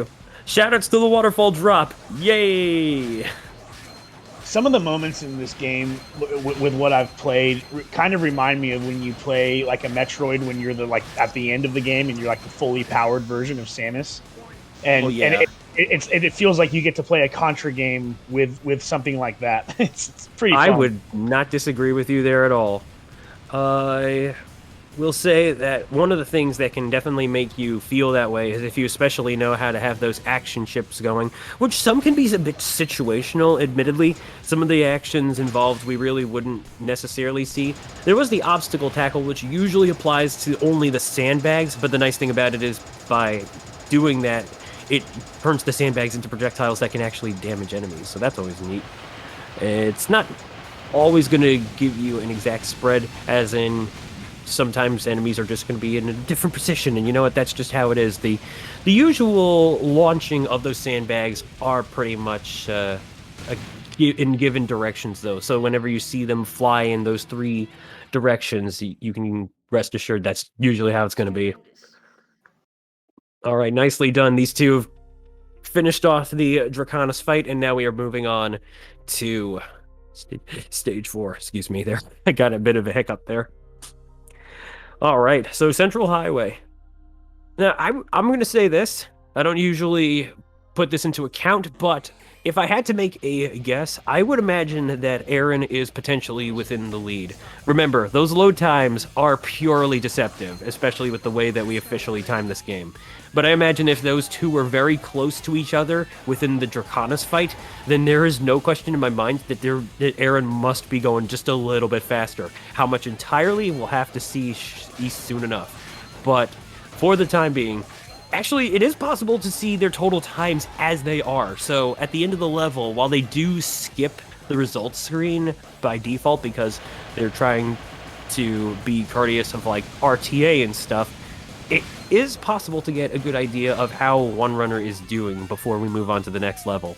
So, yeah, keeping that in mind, yeah, I would definitely say Aaron currently has the advantage, but that, of course, can change.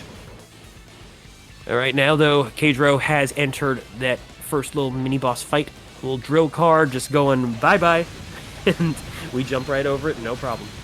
Are there any runners on the board who have essentially done their same route and same strats, but on different consoles to just simply compare what their run is like with that in-game versus real-time?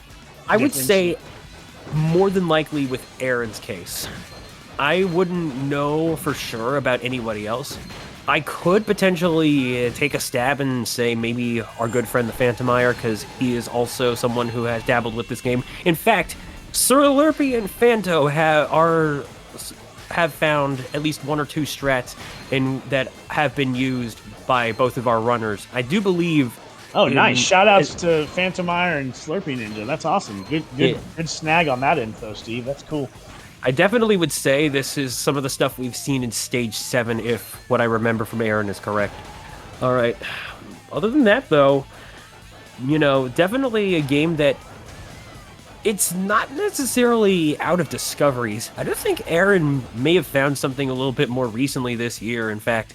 So who knows what else we could see out of a little bag of tricks from this game for us to take advantage of going faster. Anything can happen, I'd like to say.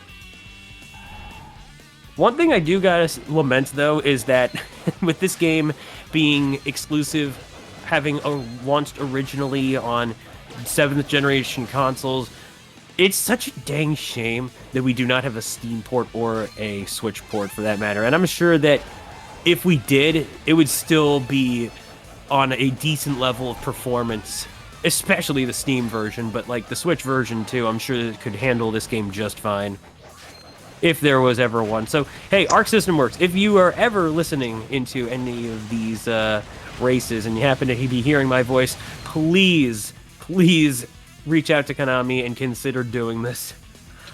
I appreciate you very much putting in the rollback netcode for your current fighting games. Believe me, I'm sure the fighting game community would absolutely agree, but yo, you did good with Hardcore Uprising. I'd love to see a little more of a modern release. That Jeremy, said, though, go ahead. No, you first. Jeremy in the chat says Aaron's been trying to find more strats too. I've been watching many hours and running this game this year. Aaron streams this game so consistently that I can almost like when I'm talking about this game, I mainly just pull up Twitch and assume that he's on. So I can show it to whoever I'm talking to. More times than not, that's been how I've shown this game to people. Is because I know that Aaron is live and I can just go to Twitch. Yeah. So if anybody watching happens to be liking what they're seeing, and you want to watch a lot of Hardcore Uprising content, all of our runners tonight are worth follow. Queen Bee streams this game just as much as Aaron does. The two of them are always on. The two of them race each other very often. Shout outs to all of our racers, and if you're liking what you're seeing, I would recommend giving them a follow, because we got some plenty more content that they will be putting onto the internet of this game in the future. Absolutely. And I know that Queen Bee will be showcasing this game and this category for some events to come within the new year, so definitely be on the lookout for that. She also recently had the chance to show this off for the Lady Arcaders' own speedrun event called Girls Go Fast. So if you definitely want to check out the VOD, then yeah, absolutely. I was up at like 2 or 3 in the morning my time to watch that. I was like, let's do this, bring it on. I wish I was able to commentate for that, but sadly sleep overtook me and there's just no way I could make that work. But all is well. It was absolutely an understandable reason. Now, I will Archie say, says he wants a gunner race. I would love a gunner race, Archie. Oh yeah, gunner. I will say I am going to try and run this game myself, and gunner will be the first thing I go for, because is that your category of choice? Why do you pick gunner? Because right now I haven't got any of the DLC packs yet, and with Bahamut and Crystal obviously being the base game, it just seemed like a no-brainer and a good way to really get to know the know on Hardcore Uprising. Now, Sayori would definitely be a very much beginner-friendly Rising mode category, all things considered, because if you're looking at this, you can see why, and there would be no questions asked. But yeah, I also own this game and have not yet purchased the DLC. One of the good things, though, is that with the Xbox Store, you can at the very least guarantee that there will be those DLCs available, because Microsoft is usually good about keeping their content up. The only thing that usually has things go down is if it's the decision of a developer. So, for instance, when EA decided it was time to retire Titanfall 1, especially with the little situation going on with those servers, so they felt the best way to handle that was to no longer provide access to the game digitally, and they were already well moving on with Titanfall 2 and Apex Legends as it was, so I think that was the right call. Of course, you can still access that game if you happen to have the physical version for the consoles, or even still happen to have the Steam version before it went down. But yeah, aside from that though, you can absolutely guarantee that the DLC and the game will be on the Xbox market, no problems asked. The PS3 one is DLC works with the physical copy just as well as the digital copy. That's not an exclusive thing to the digital only version. Actually, I don't know if this ever had a physical copy. I don't imagine so. Okay.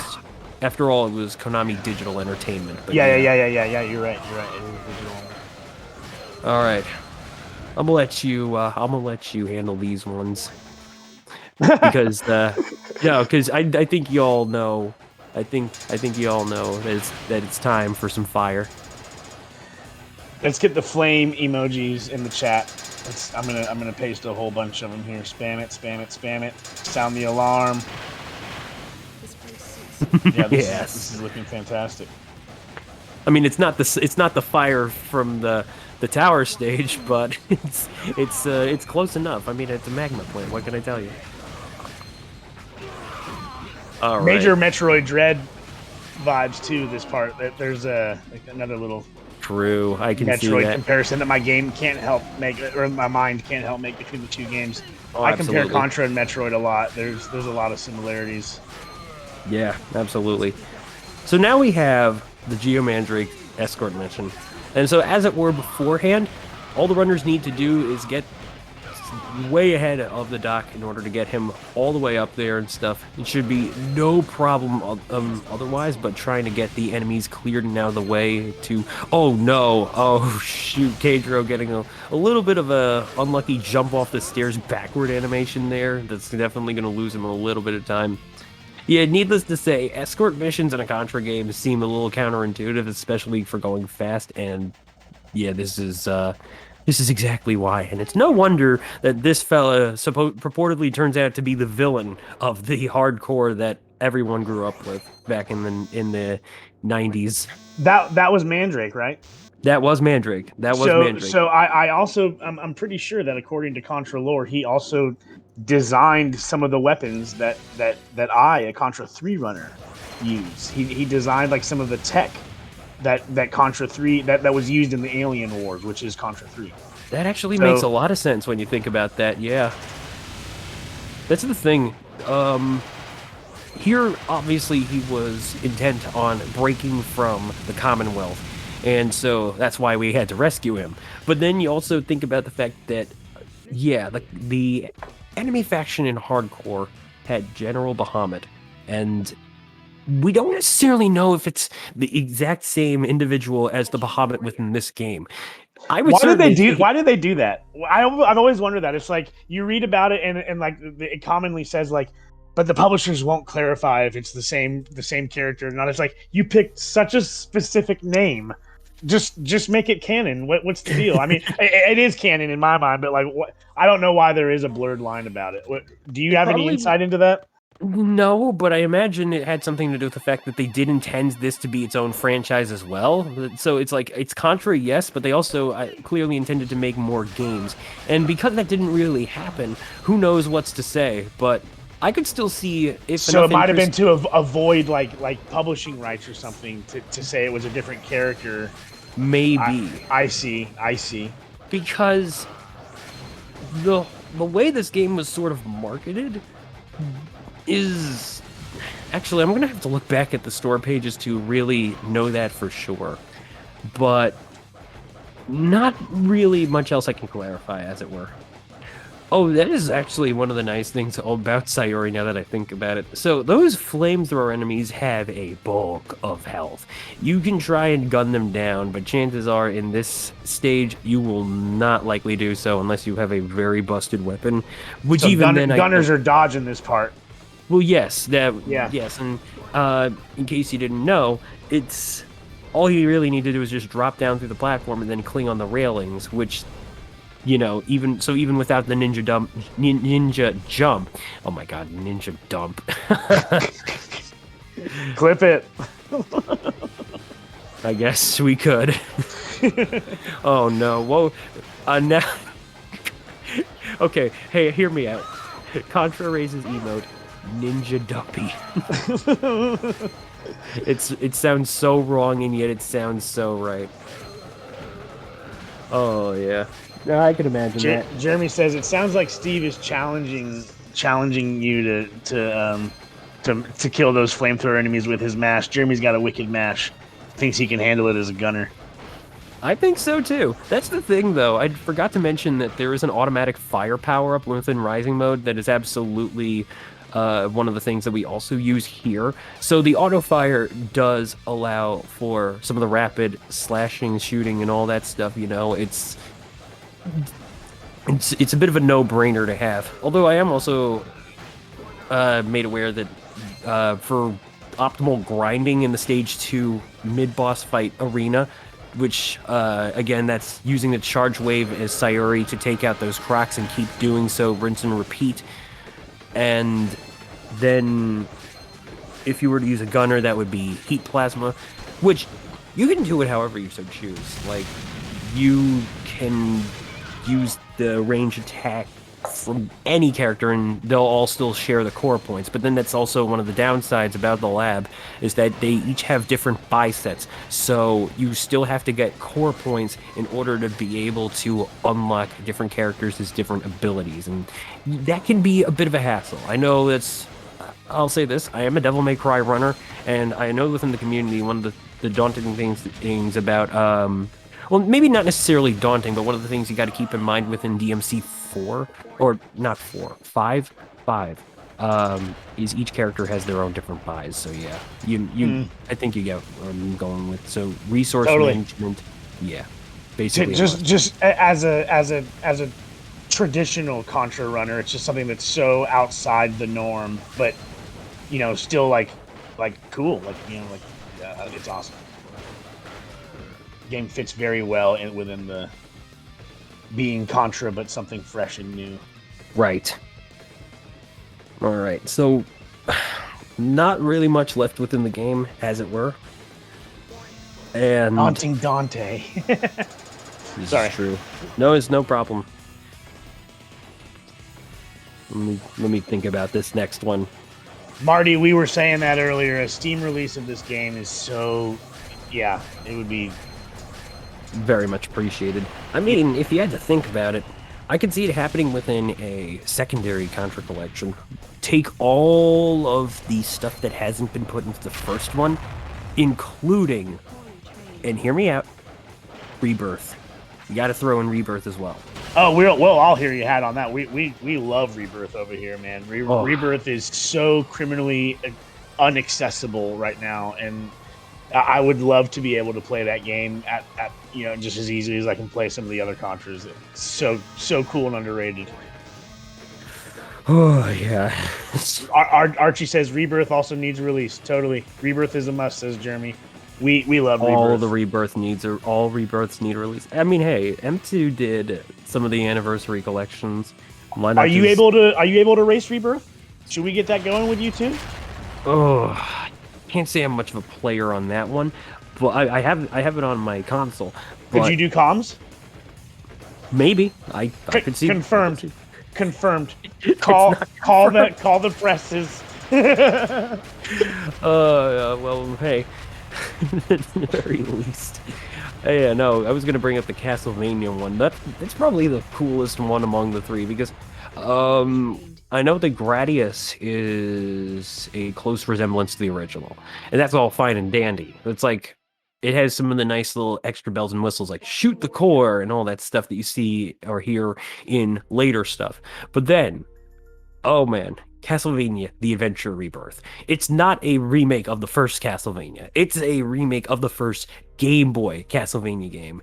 And while they did not throw in that soundtrack as the remix, they still have had some amazing covers of Castlevania tunes, familiar and then some.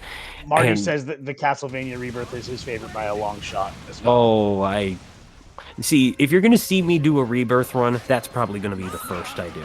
And I know I have good reason for wanting to do that. But Gabriel says they should put Rebitch in a collection. I want to try it. I went ahead and intentionally said the typo because I think it's very funny. He meant Rebirth, but of course. Thank you for that, Gabriel. Thank you. Oh. Flip it. Well, hey, that's 2. Count them 2. 2. You bring me on, and the bloopers just ooze. All right. I will say though, in case you're curious about the different Rising upgrades, we can just quickly filter through that. There's the action ships, which again, there's 6 of them, or no, 5 of them, and the results screen will also show you how many times you've done that, assuming that you have not game overed anywhere, or rather ran out of lives anyway by the time you completed the level. There's the amount of maximum lives that you can increase, or sorry, yeah, maximum health points, but also, yes, maximum lives. And the one that especially comes into play is the Uprising R, which is what gives both of these fellas 30. Obviously, another call out to the Konami code, a very loving reference. Then there's also stuff like Speed Boost, Speed Run, Speed King, Speed Queen. This can increase your movement speed, your dashing speed, your wall climbing, hanging, all that stuff. There's extra air boosts. Normally you only get 1 air boost, but now you can do 2. Double jumping, I do believe, is a given within the game initially, so the air jump plus 1 would therefore give you a triple jump. And I already did mention the ninja jump as well. For the gunners, there's instantly giving the gun power-ups their higher level versions, and there's even giving the laser or ripple gun within the empty slots when you start a level. Look at that gorgeous background. It's just seriously just a pretty game. I'm sorry to cut you off, but no worries. That city landscape. We see city landscapes in several other Contra games. Yes. And that, like, you know, this game's version of that is just a sight to behold. Here comes some missile riding, which is another thing that we're familiar with as Contra fans. I was just gonna say, it's all thanks to Arc System Works. They just make some beautiful stuff, and yeah, enough said, really. Oh man, makes me hungry for more. Also, just making me hungry in general. I kind of hope we go fast a little bit sooner. I'm pretty sure I just heard some eggplant coming. Oh man. Well, no worries. We'll see how it all plays out, because this is the 7th stage. Only 1 left to go. So, you know. Jeremy says he just had strawberry cupcakes. How much hungrier does that make you? Is that worse? I'm fine. It's just a later dinner. It's a later dinner. What can I tell you? Okay. I should mention that Sayuri does have a few unique upgrades, particularly the Samurai Action Speed Charge, and then the Blade Attack buffs, which, yeah, that pretty much speaks for themselves. Other than that, the gunners have the ones focused around the different gun modes, and that's really about it. So, Jeremy asks what you're having for dinner. Is it eggplant? Is that what you said? Yeah, it is eggplant rollatini, but also eggplant parmigiana. It's just like a little something shared, really. Oh, fantastic. Well, hey, you can't have good food without a fire, and everything's on fire once again. I was gonna say, imagine cooking that lasagna over this very flame. Everything's on fire, and this is fine. But yeah, Leviathan here. We're just gonna say no. No. Gotta admit, that backflip animation though. Oh, Aaron just going, like, decimating those first few platforms and just using raw skill alone. Aaron's hungry too. He's like, I'm out of here. Let's finish this. I'm sure he already ate. And you know what? It all checks out, really. All right, Luna. Well, give it a moment. I'll remember. Lunata. There we go. Yeah, I like the boss queue theme for the boss nameplates of the main ones. It's just a little short and simple, dramatic cue. Yeah, it's awesome. Funky says Aaron probably both cooked and ate dinner during this race. Doubtful, but hey, that'd be a cool feat. Very nice, Funky. All right. Very nice. Moving up to the Cerberus fight. So, once again, there's a weak point on the bottom, and this boss can be pretty annoying to deal with on other modes. This poor ugly fella just is not gonna have a good time with Sayori. And that's all that really needs to be said. So let's see how it goes with each of our runners, who, by the way, are indeed neck and neck RTA wise. So big shout outs there. You know what this fight reminds me of? When you get the one of the blue orbs in Contra 3, and the walker legs come down, and you gotta like dance underneath them. Very, very reminiscent shape, where it's like these like a parabola of legs, and the hitbox is the boss's like core at the top of you. Wouldn't say I'm the most familiar, but I can definitely understand that. All right, let's take a look at the timing so far. A true warrior. All right, Aaron currently sitting at a 29:12, and Cadro at a 30:51, if I read that correctly. Still pretty tight. Yeah, I would agree. And it all comes down to the battleships. Once again, we got an auto-scroller. Unforgivable. And, Now's a good time for donations? Oh, this is. Oh, I wish. You have no idea how I knew. Okay, I already know that I should be avoiding that, but, like, it is tempting. It is tempting. All right. Anyway, just doing some dodging. Actually, it is well worth pointing out that as far as I can see, Aaron is still sitting on 30 lives. I'm pretty sure he must have done the little death warp to avoid the helicopters. I would hope so anyway. And then it's likely that he might have picked up a couple of one-ups along the way. It's not necessary, obviously, but within the game, there are these collectible one-ups that can be hidden. In fact, there are a few hidden items out there, and it's also worth mentioning that if you like completion categories, we actually have a little something for that, particularly in the starred ships.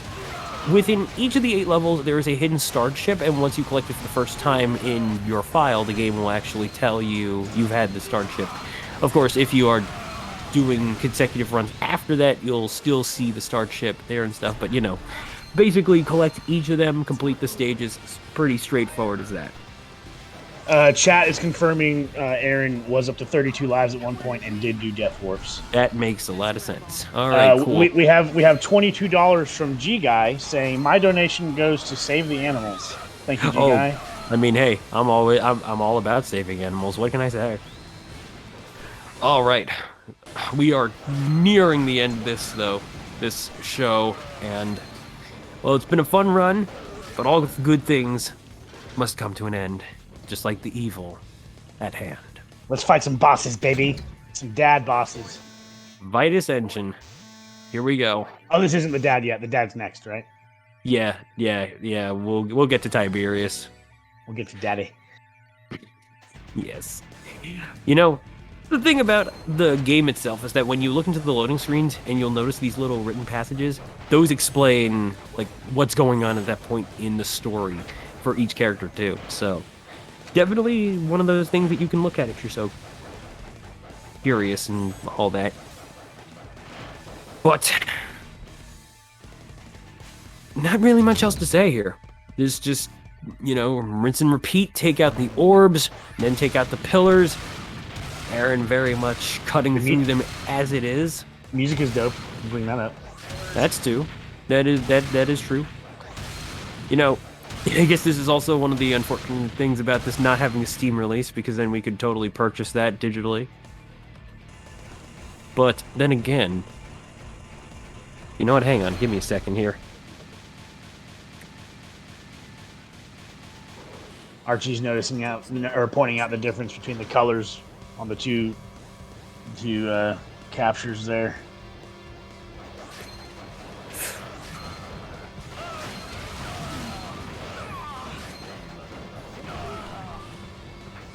It almost seems as though there is the Konami Kukieha Club on Spotify having made a full-on album with the soundtrack. Fantastic. Link it. Can you drop it in the chat? Yeah, give me a second. Absolutely. Good snag.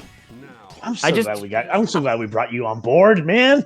I mean, it's not usually like me to just up and do that mid-run commentary. It really isn't, but what can I say? We're not affiliate yet, so I don't have to clear any official like promotion with Spotify. Well, drop a link as fans, right? We can do that.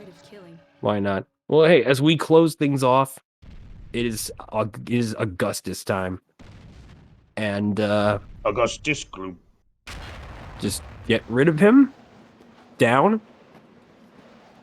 Something to mention is that the game doesn't have where he goes into a bit of a stagger animation when his health does run out, and then you got to hit him one more time after the animation is done in order to then change things up. It's just like an actual, thing within the game. But then, of course, he's not quite dead just yet. In fact, he changes even further to go beyond his level of mutation and enters Tiberius Invictus. Here we go. Second time around seeing this boss within tonight's event. All it comes down to is striking the chest as many times as you can once it comes into view. Of course, when you see him in the far zone, that is not going to count.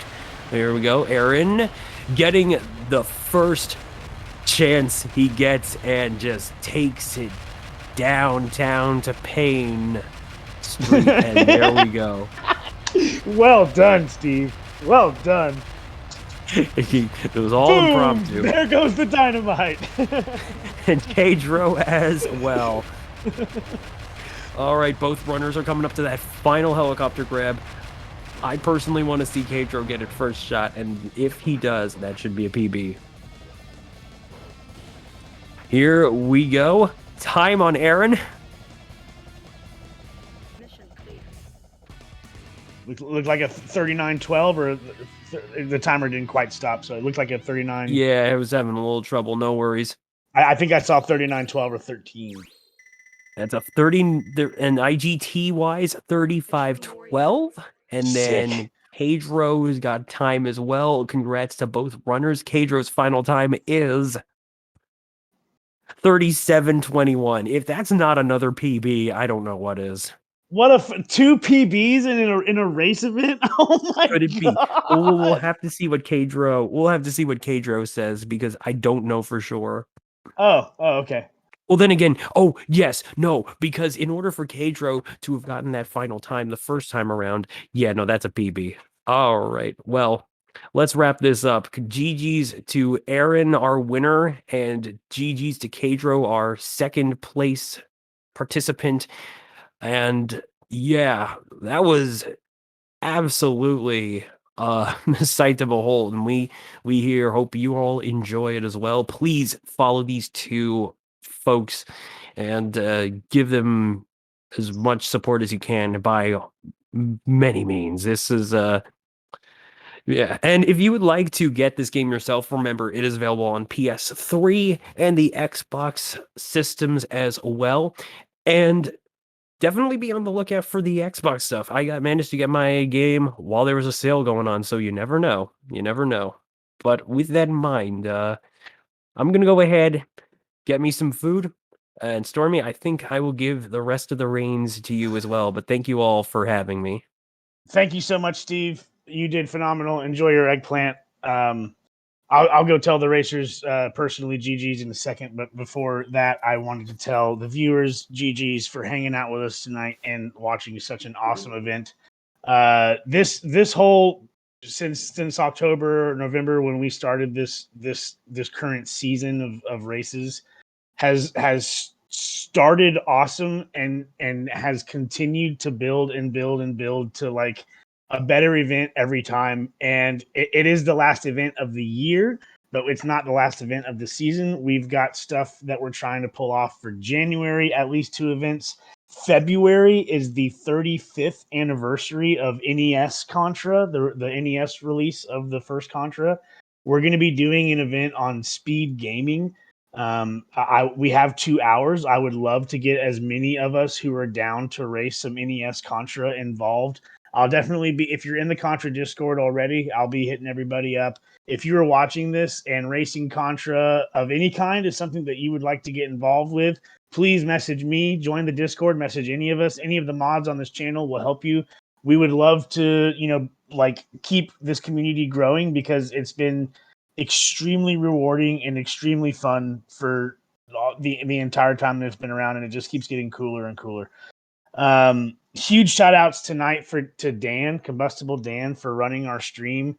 Him and Mimixer put a lot of work into making those transitions and these background screens just like super pop. Everything about tonight's production just really drove home like how cool this channel has been getting. So I just want to say huge shout outs to Dan, put in a lot of time. Huge shout outs to Mimixer, put in some great work. We also have a fun little recap video that we're gonna show that Mimixer doesn't want me to tell you that he put together, but give him some GGs for what we're about to watch. I don't think we have anything else planned for the night, so I'm going to say thank you so much, everybody. Again, thanks to Dan for running the stuff. Thanks to Steve. Thank you so much to Mr. K and Super High Nintendo Guy for bringing hardcore to the show. And it's always a pleasure to have Mr. K on and lend some insight with the comms. Tonight was really kick-ass, guys. Tonight was awesome, and I just want to thank everybody who was involved and everybody who was watching. And I probably said thank you too many times. So, all right, y'all, we're off. We're gonna watch this cool little video that Mix made, and we'll see you in January for the next event. Talk to you soon. Later.